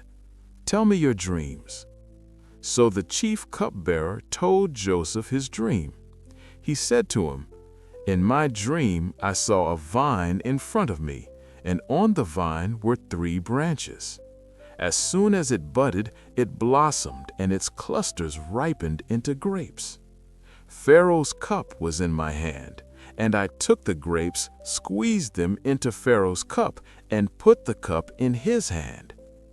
"This is what it means," Joseph said to him. "The 3 branches are 3 days. Within 3 days, Pharaoh will lift up your head and restore you to your position, and you will put Pharaoh's cup in your hand, just as you used to do when you were his cupbearer. But when all goes well with you, remember me and show me kindness. Mention me to Pharaoh and get me out of this prison. I was forcibly carried off from the land of the Hebrews, and even here I have done nothing to deserve being put in a dungeon." When the chief baker saw that Joseph had given a favorable interpretation, he said to Joseph, "I too had a dream. On my head were 3 baskets of bread. In the top basket were all kinds of baked goods for Pharaoh, but the birds were eating them out of the basket on my head." "This is what it means," Joseph said. "The 3 baskets are 3 days. Within 3 days, Pharaoh will lift off your head and impale your body on a pole, and the birds will eat away your flesh." Now, the 3rd day was Pharaoh's birthday, and he gave a feast for all his officials. He lifted up the heads of the chief cupbearer and the chief baker in the presence of his officials. He restored the chief cupbearer to his position, so that he once again put the cup into Pharaoh's hand. But he impaled the chief baker, just as Joseph had said to them in his interpretation. The chief cupbearer, however, did not remember Joseph. He forgot him. Genesis chapter 41. When 2 full years had passed, Pharaoh had a dream. He was standing by the Nile, when out of the river came 7 cows, sleek and fat, and they grazed among the reeds. After them, 7 other cows came up out of the Nile, ugly and thin, and stood beside the other cows on the riverbank. And the ugly, thin cows ate up the 7 sleek, fat cows. Then Pharaoh woke up. He fell asleep again and had a second dream. 7 heads of grain, healthy and good, were growing on a single stalk. After them, 7 other heads of grain sprouted, thin and scorched by the east wind. The thin heads of grain swallowed up the 7 healthy, full heads. Then Pharaoh woke up. It had been a dream. In the morning, his mind was troubled. So he sent for all the magicians and wise men of Egypt. Pharaoh told them his dreams, but no one could interpret them for him. Then the chief cupbearer said to Pharaoh, "Today I am reminded of my shortcomings. Pharaoh was once angry with his servants and imprisoned me and the chief baker in the house of the captain of the guard. Each of us had a dream the same night, and each dream had a meaning of its own. Now a young Hebrew was there with us, a servant of the captain of the guard. We told him our dreams, and he interpreted them for us, giving each man the interpretation of his dream. And things turned out exactly as he interpreted them to us. I was restored to my position, and the other man was impaled." So Pharaoh sent for Joseph, and he was quickly brought from the dungeon. When he had shaved and changed his clothes, he came before Pharaoh. Pharaoh said to Joseph, "I had a dream, and no one can interpret it. But I have heard it said of you that when you hear a dream, you can interpret it." "I cannot do it," Joseph replied to Pharaoh. "But God will give Pharaoh the answer he desires." Then Pharaoh said to Joseph, "In my dream, I was standing on the bank of the Nile, when out of the river came 7 cows, fat and sleek, and they grazed among the reeds.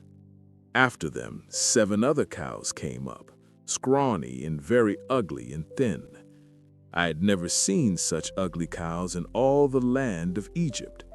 The thin, ugly cows ate up the first 7 fat cows, but even after they ate them, no one could tell that they had done so. They looked just as ugly as before. Then I woke up. In my dream, I also saw 7 heads of grain growing on a single stalk, full and good. After them, 7 other heads sprouted, withered and thin and scorched by the east wind. The thin heads of grain swallowed up the 7 good heads. I told this to the magicians, but none of them could explain it to me." Then Joseph said to Pharaoh, "The dreams of Pharaoh are one and the same. God has revealed to Pharaoh what he is about to do. The 7 good cows are 7 years, and the 7 good heads of grain are 7 years. It is one dream. The 7 thin, ugly cows that came up afterward are 7 years, and so are the 7 worthless heads of grain scorched by the east wind. They are 7 years of famine. It is just as I said to Pharaoh. God has shown Pharaoh what he is about to do. 7 years of great abundance are coming throughout the land of Egypt, but 7 years of famine will follow them. Then all the abundance in Egypt will be forgotten, and the famine will ravage the land. The abundance will not be remembered, because the famine that follows it will be so severe. The reason the dream was given to Pharaoh in 2 forms is that the matter has been firmly decided by God, and God will do it soon. And now let Pharaoh look for a discerning and wise man and put him in charge of the land of Egypt. Let Pharaoh appoint commissioners over the land to take 1/5 of the harvest of Egypt during the 7 years of abundance. They should collect all the food of these good years that are coming and store up the grain under the authority of Pharaoh to be kept in the cities for food.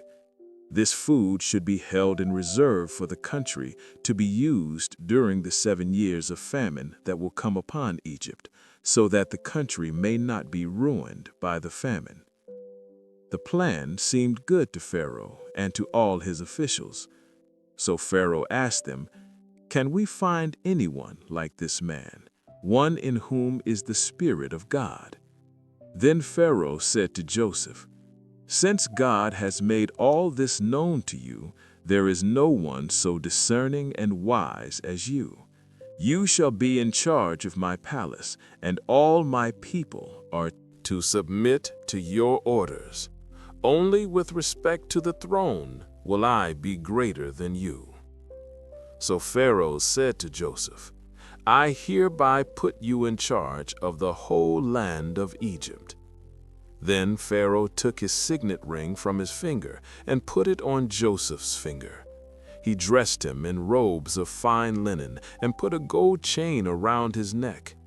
He had him ride in a chariot as his second in command, and people shouted before him, "Make way!" Thus he put him in charge of the whole land of Egypt.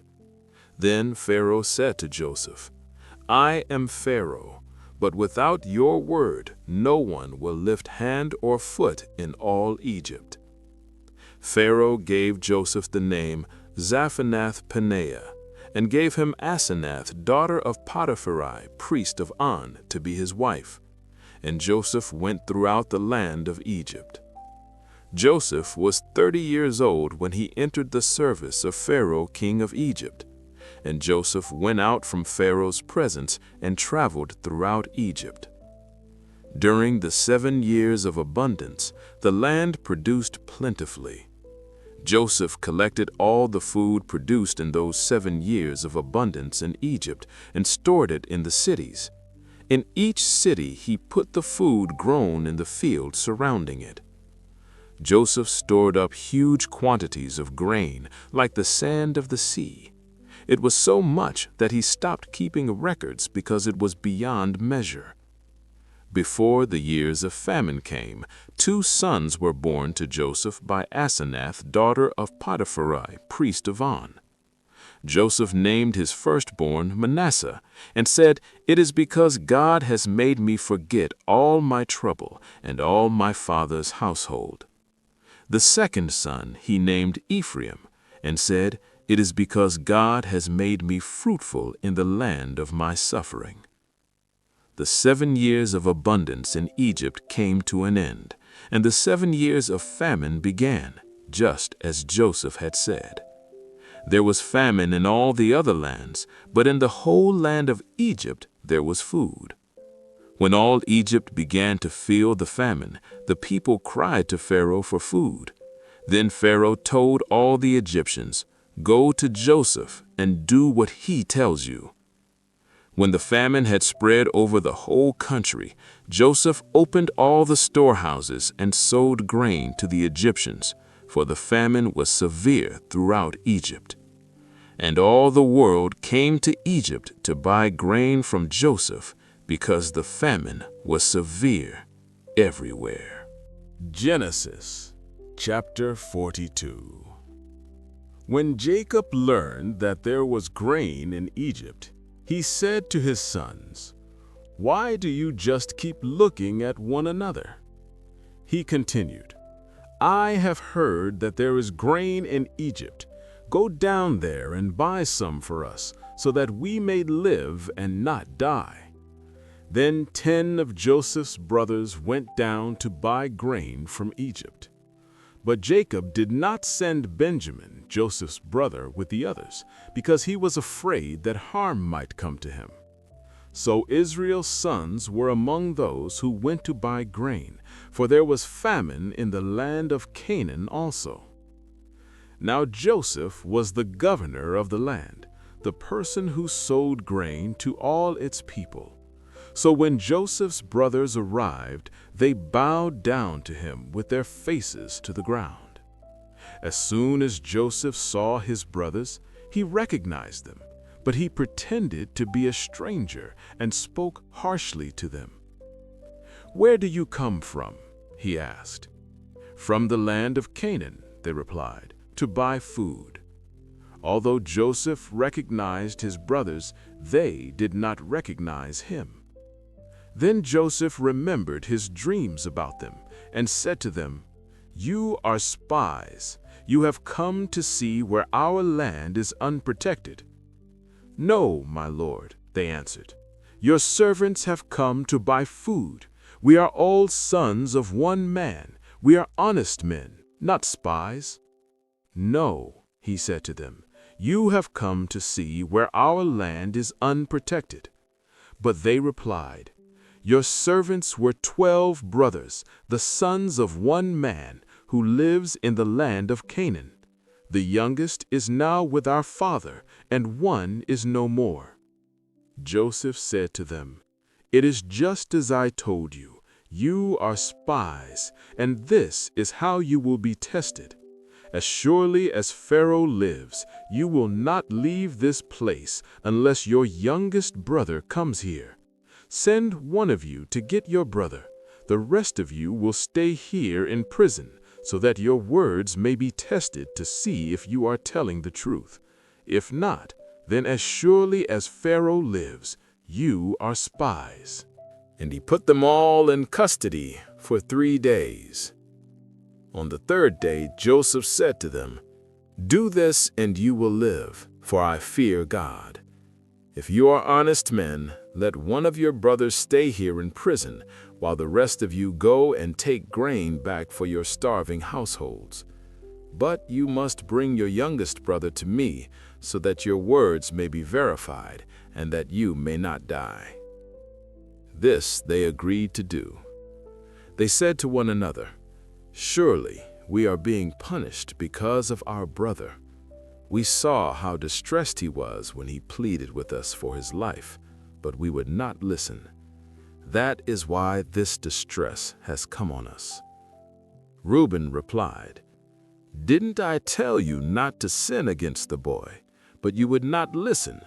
Now we must give an accounting for his blood."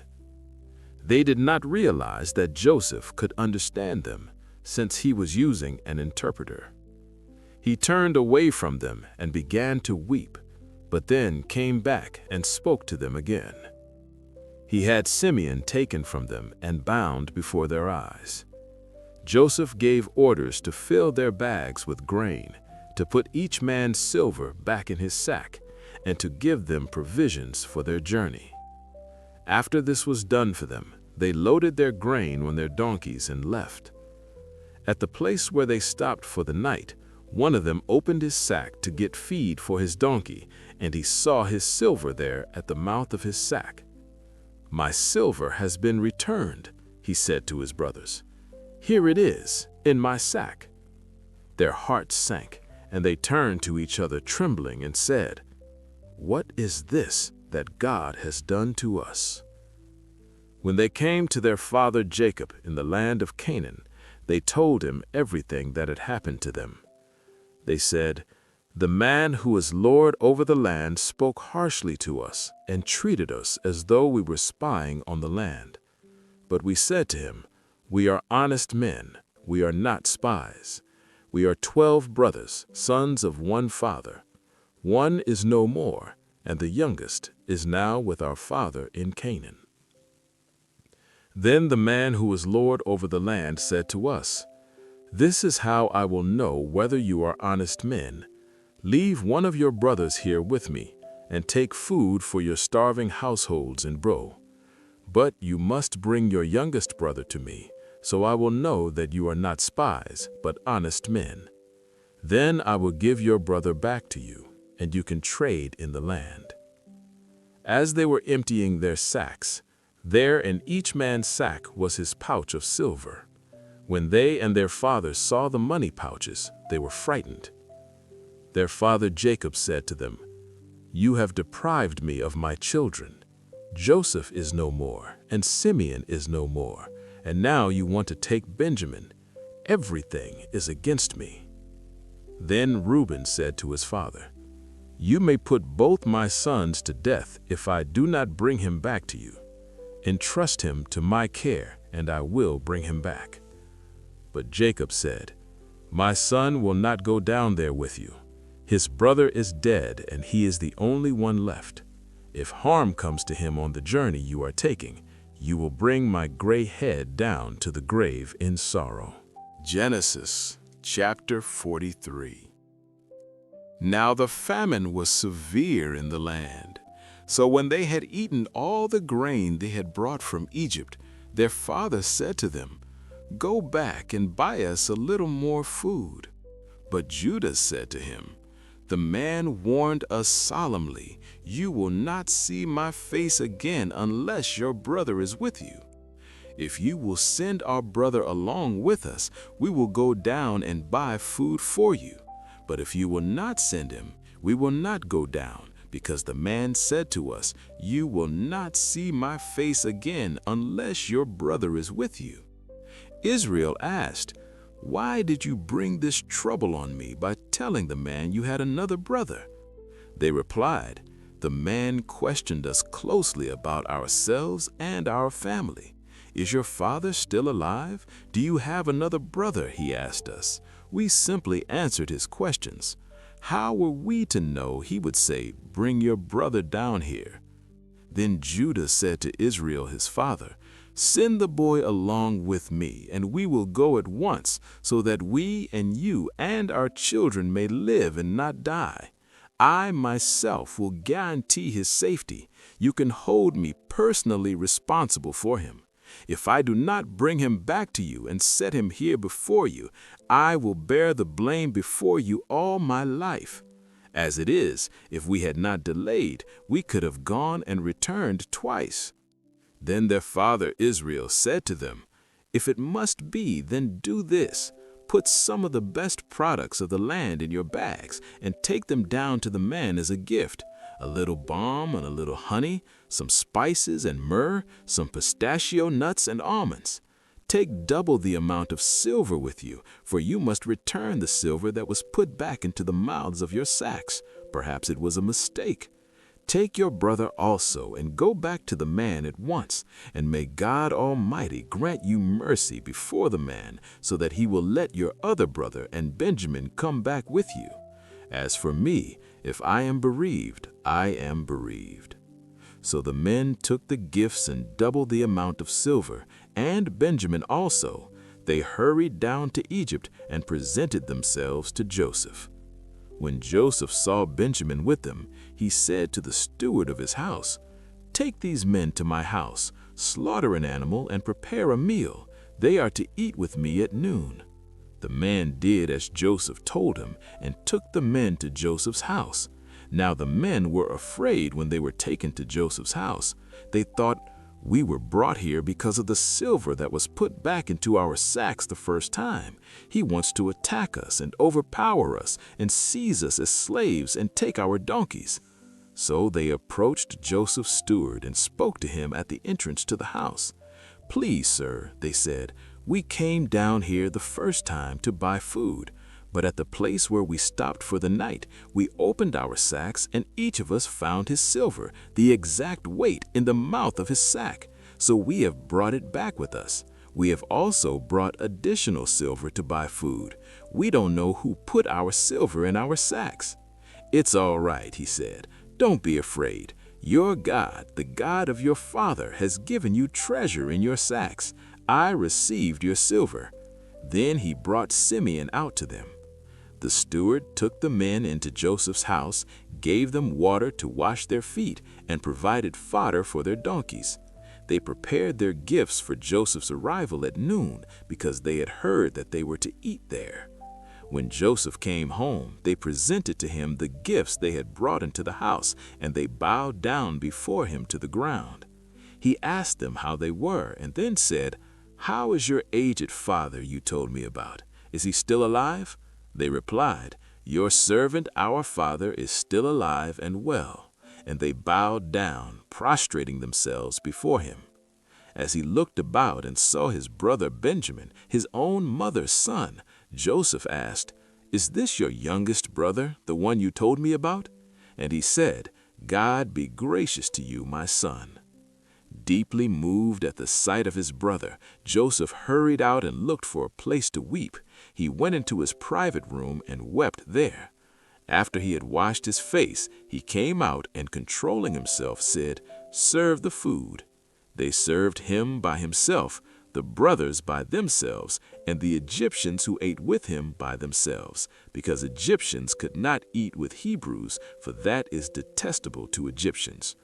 The men had been seated before him in the order of their ages, from the firstborn to the youngest, and they looked at each other in astonishment.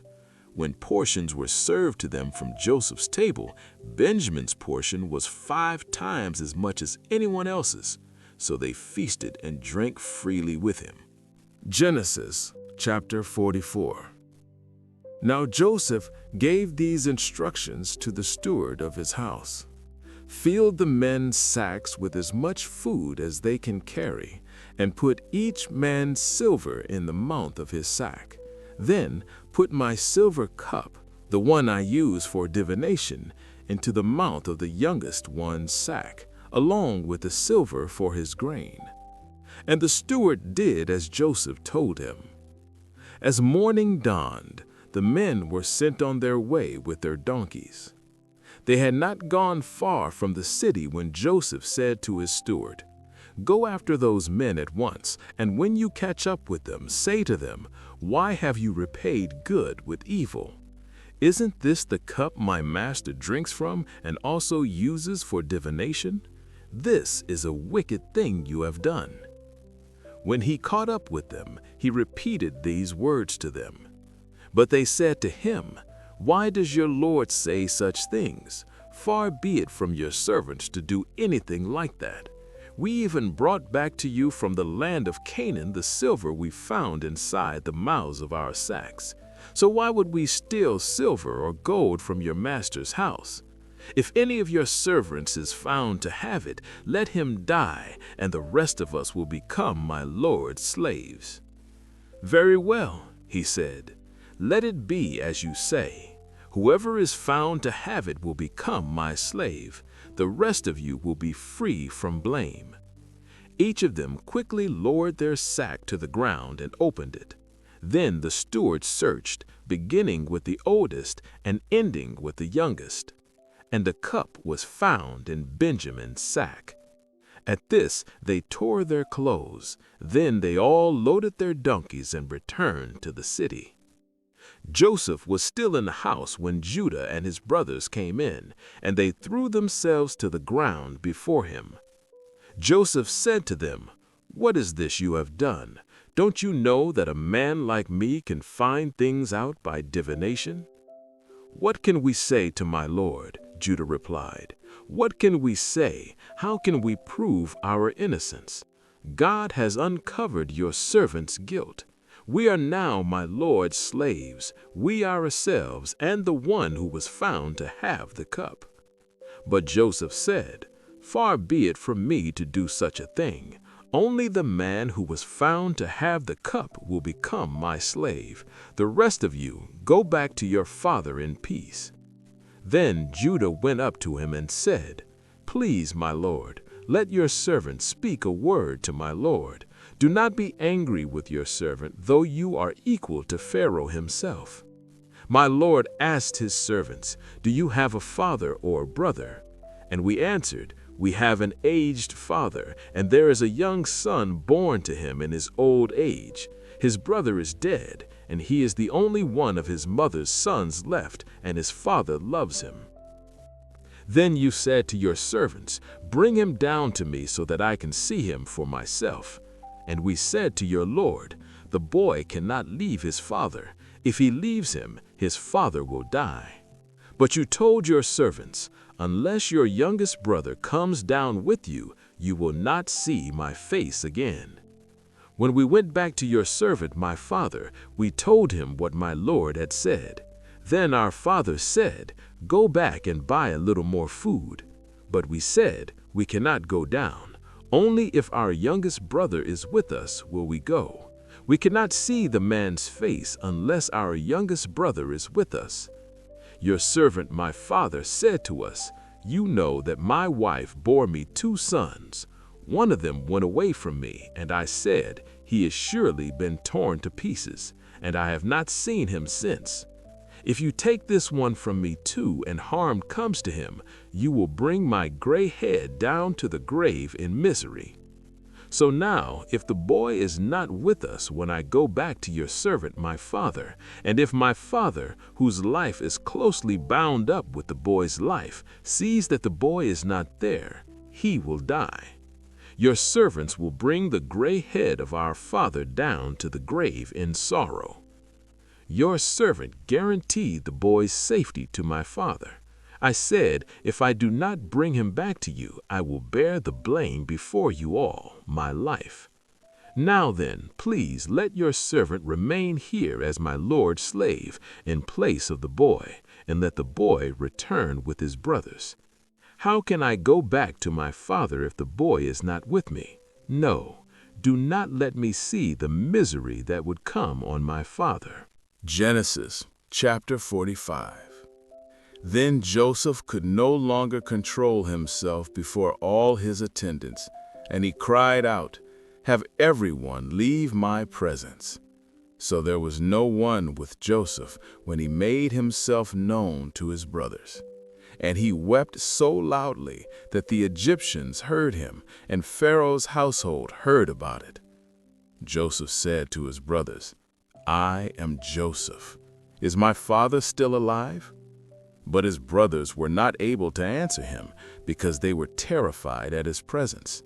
Then Joseph said to his brothers, "Come close to me." When they had done so, he said, "I am your brother Joseph, the one you sold into Egypt. And now do not be distressed and do not be angry with yourselves for selling me here, because it was to save lives that God sent me ahead of you. For 2 years now there has been famine in the land, and for the next 5 years there will be no plowing and reaping. But God sent me ahead of you to preserve for you a remnant on earth, and to save your lives by a great deliverance. So then it was not you who sent me here, but God. He made me father to Pharaoh, lord of his entire household, and ruler of all Egypt. Now hurry back to my father and say to him, 'This is what your son Joseph says. God has made me lord of all Egypt. Come down to me, do not delay. You shall live in the region of Goshen and be near me, you, your children and grandchildren, your flocks and herds, and all you have. I will provide for you there, because 5 years of famine are still to come. Otherwise, you and your household and all who belong to you will become destitute. You can see for yourselves, and so can my brother Benjamin, that it is really I who am speaking to you. Tell my father about all the honor accorded me in Egypt and about everything you have seen, and bring my father down here quickly." Then he threw his arms around his brother Benjamin and wept, and Benjamin embraced him, weeping. And he kissed all his brothers and wept over them.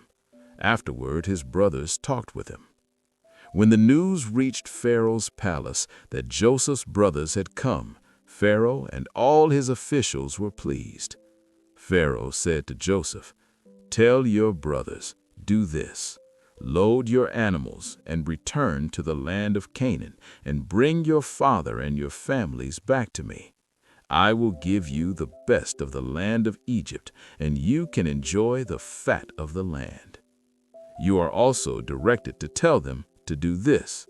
Take some carts from Egypt for your children and your wives, and get your father and come. Never mind about your belongings, because the best of all Egypt will be yours. So the sons of Israel did this. Joseph gave them carts as Pharaoh had commanded, and he also gave them provisions for their journey. To each of them he gave new clothing, but to Benjamin he gave 300 shekels of silver and 5 sets of clothes. And this is what he sent to his father: 10 donkeys loaded with the best of Egypt, and 10 female donkeys loaded with grain and bread and other provisions for his journey.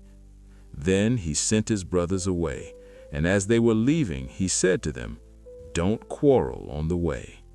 So they went up out of Egypt and came to their father Jacob in the land of Canaan. They told him, "Joseph is still alive. In fact, he is ruler of all Egypt." Jacob was stunned. He did not believe them. But when they told him everything Joseph had said to them, and when he saw the carts Joseph had sent to carry him back, the spirit of their father Jacob revived. And Israel said, "I'm convinced. My son Joseph is still alive. I will go and see him before I die." Genesis chapter 46. So Israel set out with all that was his, and when he reached Beersheba, he offered sacrifices to the God of his father Isaac. And God spoke to Israel in a vision at night and said, "Jacob, Jacob." "Here I am," he replied. "I am God, the God of your father," he said. "Do not be afraid to go down to Egypt, for I will make you into a great nation there. I will go down to Egypt with you, and I will surely bring you back again, and Joseph's own hand will close your eyes." Then Jacob left Beersheba, and Israel's sons took their father Jacob and their children and their wives in the carts that Pharaoh had sent to transport him. They also took with them their livestock and the possessions they had acquired in the land of Canaan, and Jacob and all his offspring went to Egypt. He took with him to Egypt his sons and grandsons, and his daughters and granddaughters, all his offspring. These are the names of the sons of Israel, Jacob and his descendants, who went to Egypt. Reuben, Jacob's firstborn. The sons of Reuben, Hanok, Pallu, Hezron, and Carmi. The sons of Simeon, Jemuel, Jamin, Jachin, Zohar, and Shaul, the son of a Canaanite woman. The sons of Levi, Gershon, Kohath, and Merari. The sons of Judah, Onan, Shelah, Perez, and Zerah, but and Onan died in the land of Canaan. The sons of Perez, Hezron, and Hamuel. The sons of Issachar, Tola, Puvah, Jashub, and Shimron. These were the sons Leah bore to Jacob in Paddan Aram, besides his daughter Dinah. These sons and daughters numbered 33. The sons of Gad, Zephon, Haggai, Shunai, Esbon, Eri, Arodi, and Areli. The sons of Asher, Imnah, Ishva, Ishvi, and Beriah. Their sister was Sarah. The sons of Beriah, Heber, and Malchiel. These were the sons Zilpah bore to Jacob. She was given to Leah by her father Laban, and these sons and daughters numbered 16. The sons of Jacob's wife Rachel, Joseph and Benjamin. In Egypt, Manasseh and Ephraim were born to Joseph by Asenath, daughter of Potipharah, priest of On. The sons of Benjamin, Bela, Becher, Ashbel, Jerah, Naaman, Ehi, Rosh, Mupim, Hupim, and Ard. These were the sons Rachel bore to Jacob, and they numbered 14. The son of Dan, Hushim. The sons of Naphtali, Jaziel, Guni, Jezer, and Shetham. These were the sons Bilhah bore to Jacob. She was given to Rachel by her father Laban, and these sons and daughters numbered 7. All those who went to Egypt with Jacob, those who were his direct descendants, not counting his sons' wives, numbered 66 persons. With the 2 sons who had been born to Joseph in Egypt, the members of Jacob's family which went to Egypt were 70 in all. Now Jacob sent Judah ahead of him to Joseph to get directions to Goshen. When they arrived in the region of Goshen, Joseph had his chariot made ready and went to Goshen to meet his father Israel. As soon as Joseph appeared before him, he threw his arms around his father and wept for a long time. Israel said to Joseph, "Now I am ready to die, since I have seen for myself that you are still alive." Joseph said to his brothers and to his father's household, "I will go up and speak to Pharaoh and will say to him, 'My brothers and my father's household, who were living in the land of Canaan, have come to me. The men are shepherds, they tend livestock, and they have brought along their flocks and herds and everything they own.' When Pharaoh calls you in and asks you, 'What is your occupation?' you should answer, 'Your servants have tended livestock from our boyhood on, just as our fathers did.' Then you will be allowed to settle in the region of Goshen, for all shepherds are detestable to the Egyptians." Genesis chapter 47. Joseph went and told Pharaoh, "My father and brothers, with their flocks and herds and everything they own, have come from the land of Canaan and are now in Goshen." He chose 5 of his brothers and presented them before Pharaoh. Pharaoh asked the brothers, "What is your occupation?" "Your servants are shepherds," they replied to Pharaoh, "just as our fathers were." They also said to him, "We have come to live here for a while, because the famine is severe in Canaan, and your servants' flocks have no pasture. So now please let your servants settle in Goshen." Pharaoh said to Joseph, "Your father and brothers have come to you, and the land of Egypt is before you.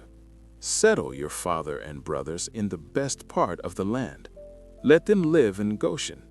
And if you know of any among them with special ability, put them in charge of my own livestock." Then Joseph brought his father Jacob in and presented him before Pharaoh. After Jacob blessed Pharaoh, Pharaoh asked him, "How old are you?" And Jacob said to Pharaoh, "The years of my pilgrimage are 130. My years have been few and difficult, and they do not equal the years of the pilgrimage of my fathers." Then Jacob blessed Pharaoh and went out from his presence. So Joseph settled his father and his brothers in Egypt and gave them property in the best part of the land, the district of Ramesses, as Pharaoh directed. Joseph also provided his father and his brothers and all his father's household with food, according to the number of their children. There was no food, however, in the whole region because the famine was severe. Both Egypt and Canaan wasted away because of the famine.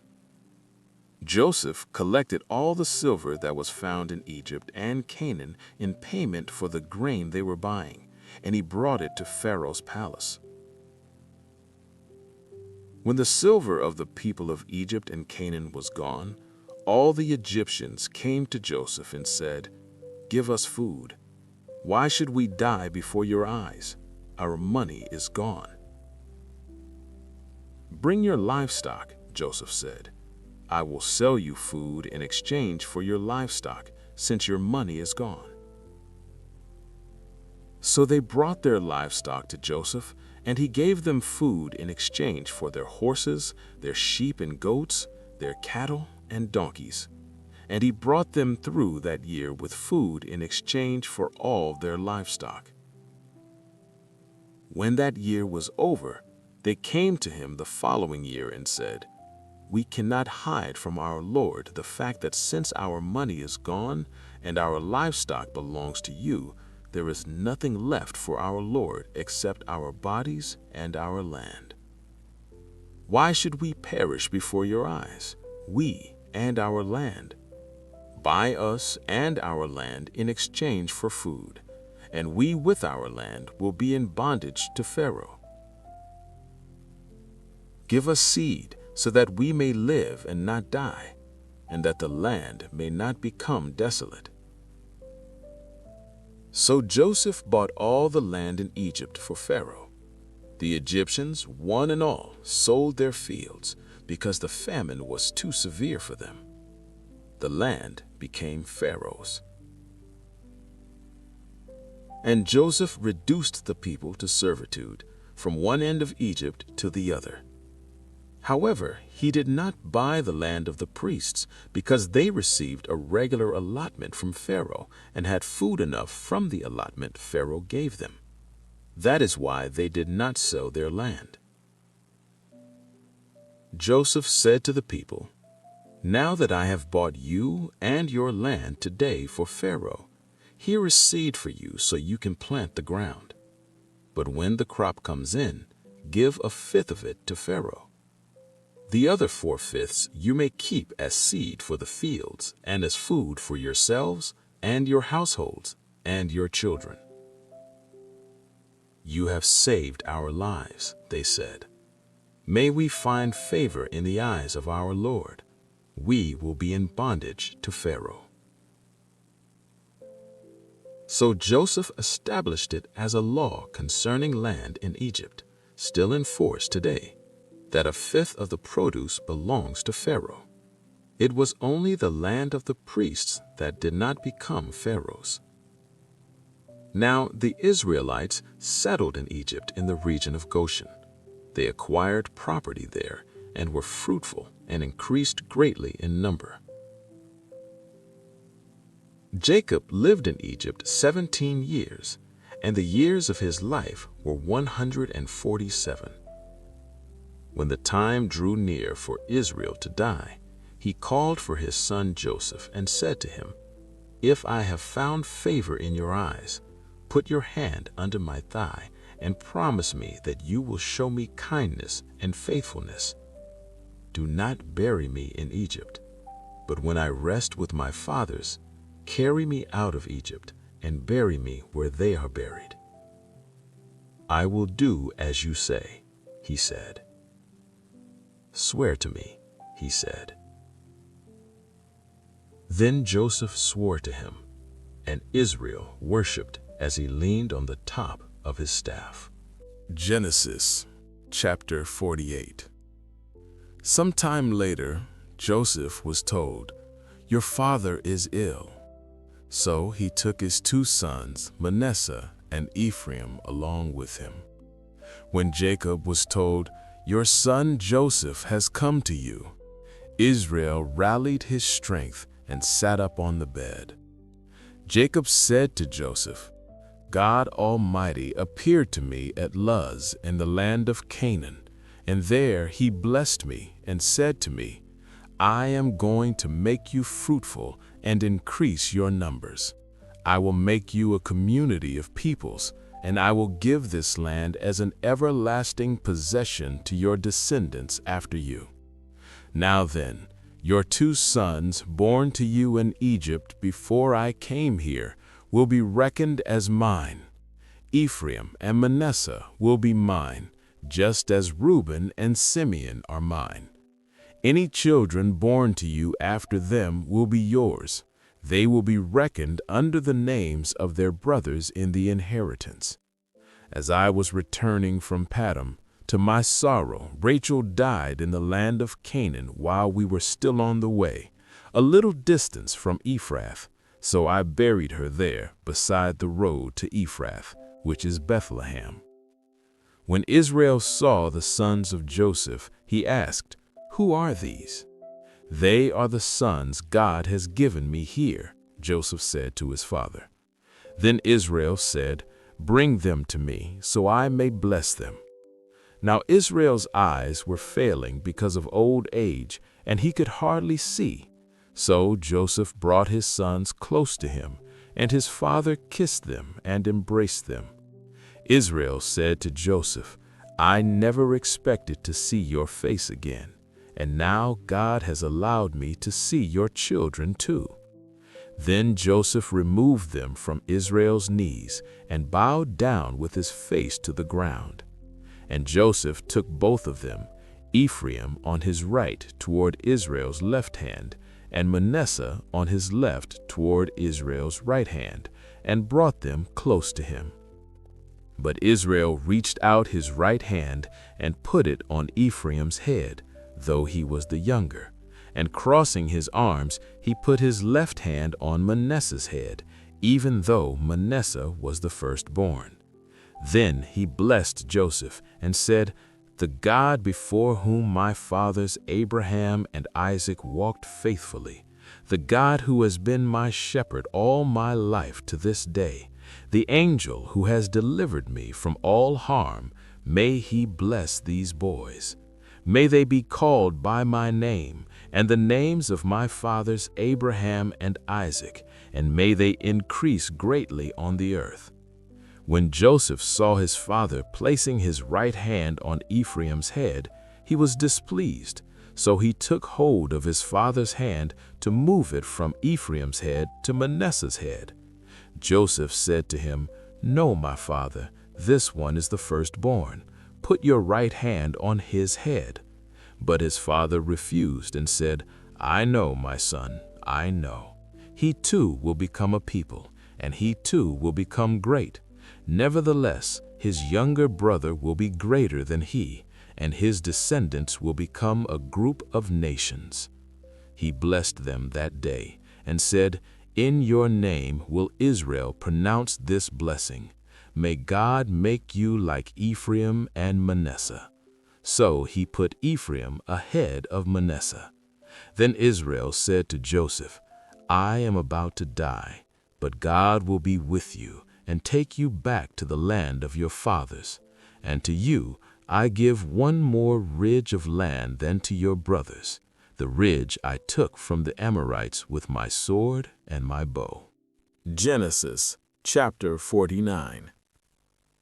Then Jacob called for his sons and said, "Gather around so I can tell you what will happen to you in days to come.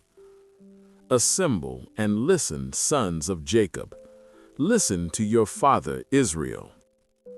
Reuben, you are my firstborn, my might, the first sign of my strength, excelling in honor, excelling in power. Turbulent as the waters, you will no longer excel. For you went up unto your father's bed, unto my couch, and defiled it. Simeon and Levi are brothers. Their swords are weapons of violence.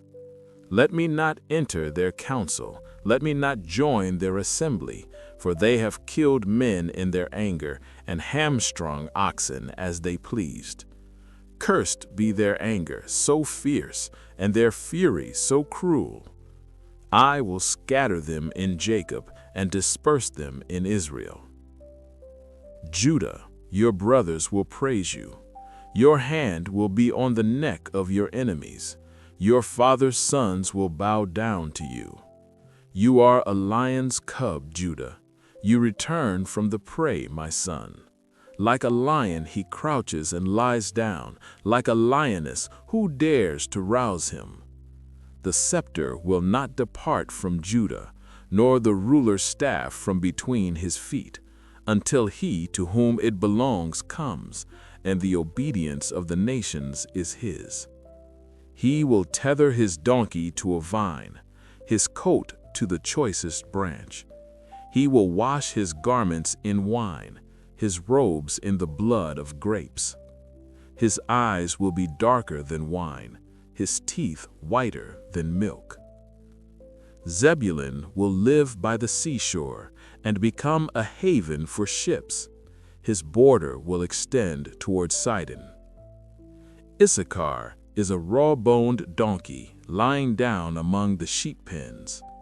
When he sees how good his resting place is and how pleasant the land is, he will bend his shoulder to the burden and submit to forced labor. Dan will provide justice for his people as one of the tribes of Israel.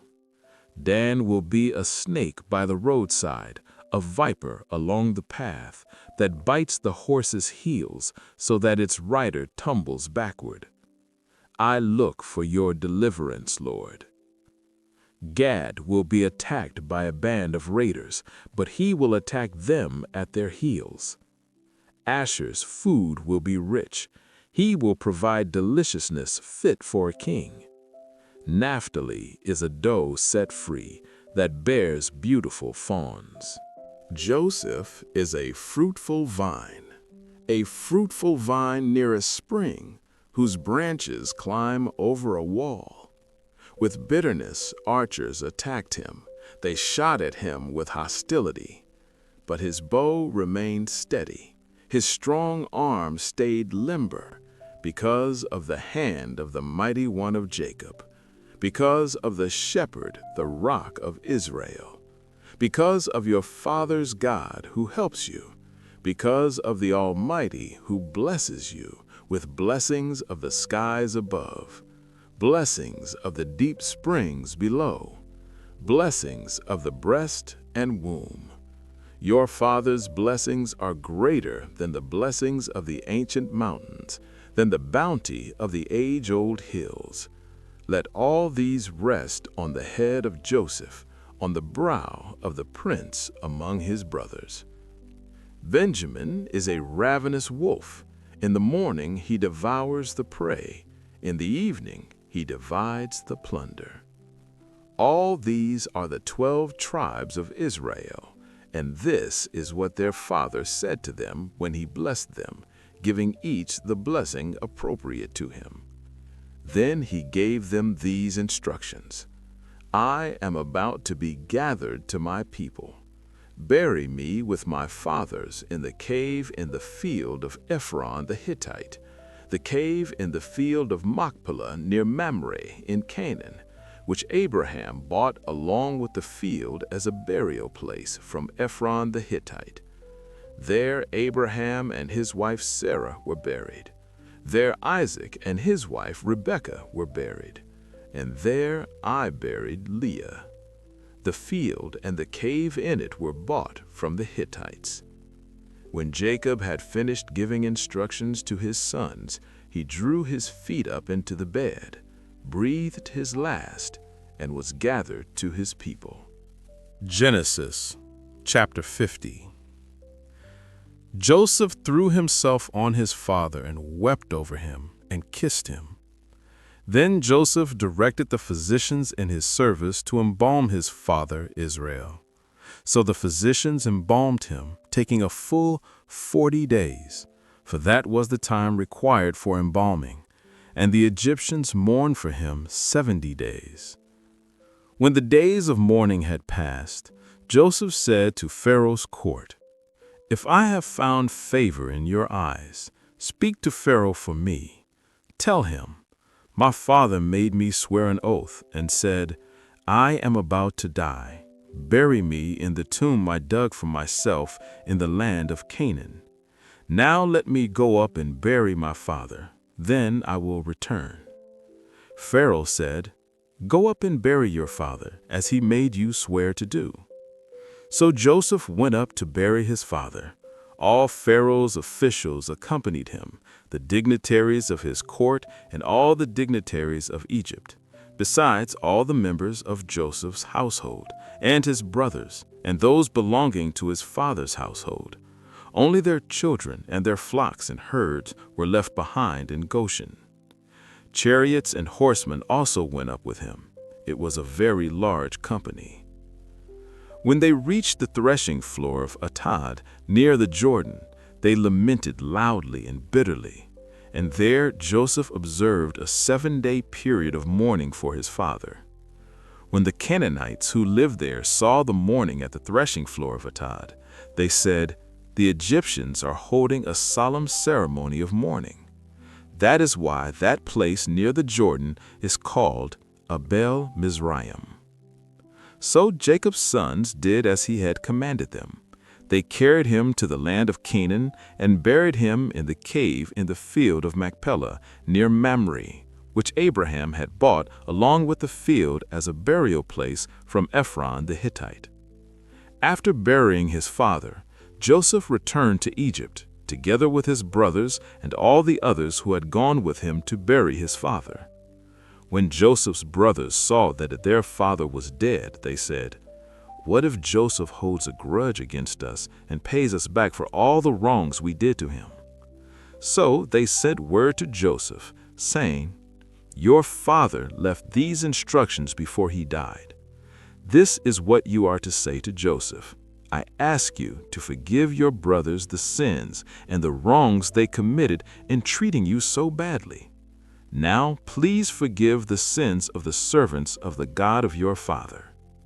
When their message came to him, Joseph wept. His brothers then came and threw themselves down before him. "We are your slaves," they said. But Joseph said to them, "Don't be afraid. Am I in the place of God? You intended to harm me, but God intended it for good, to accomplish what is now being done, the saving of many lives. So then, don't be afraid. I will provide for you and your children." And he reassured them and spoke kindly to them. Joseph stayed in Egypt along with all his father's family.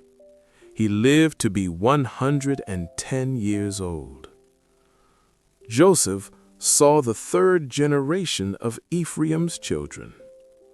Also the children of Machir, son of Manasseh, were placed at birth on Joseph's knees. Then Joseph said to his brothers, "I am about to die, but God will surely come to your aid and take you up out of this land, to the land he promised on oath to Abraham, Isaac, and Jacob." And Joseph made the Israelites swear an oath and said, "God will surely come to your aid, and then you must carry my bones up from this place." So Joseph died at the age of 110. After they embalmed him, he was placed in a coffin in Egypt.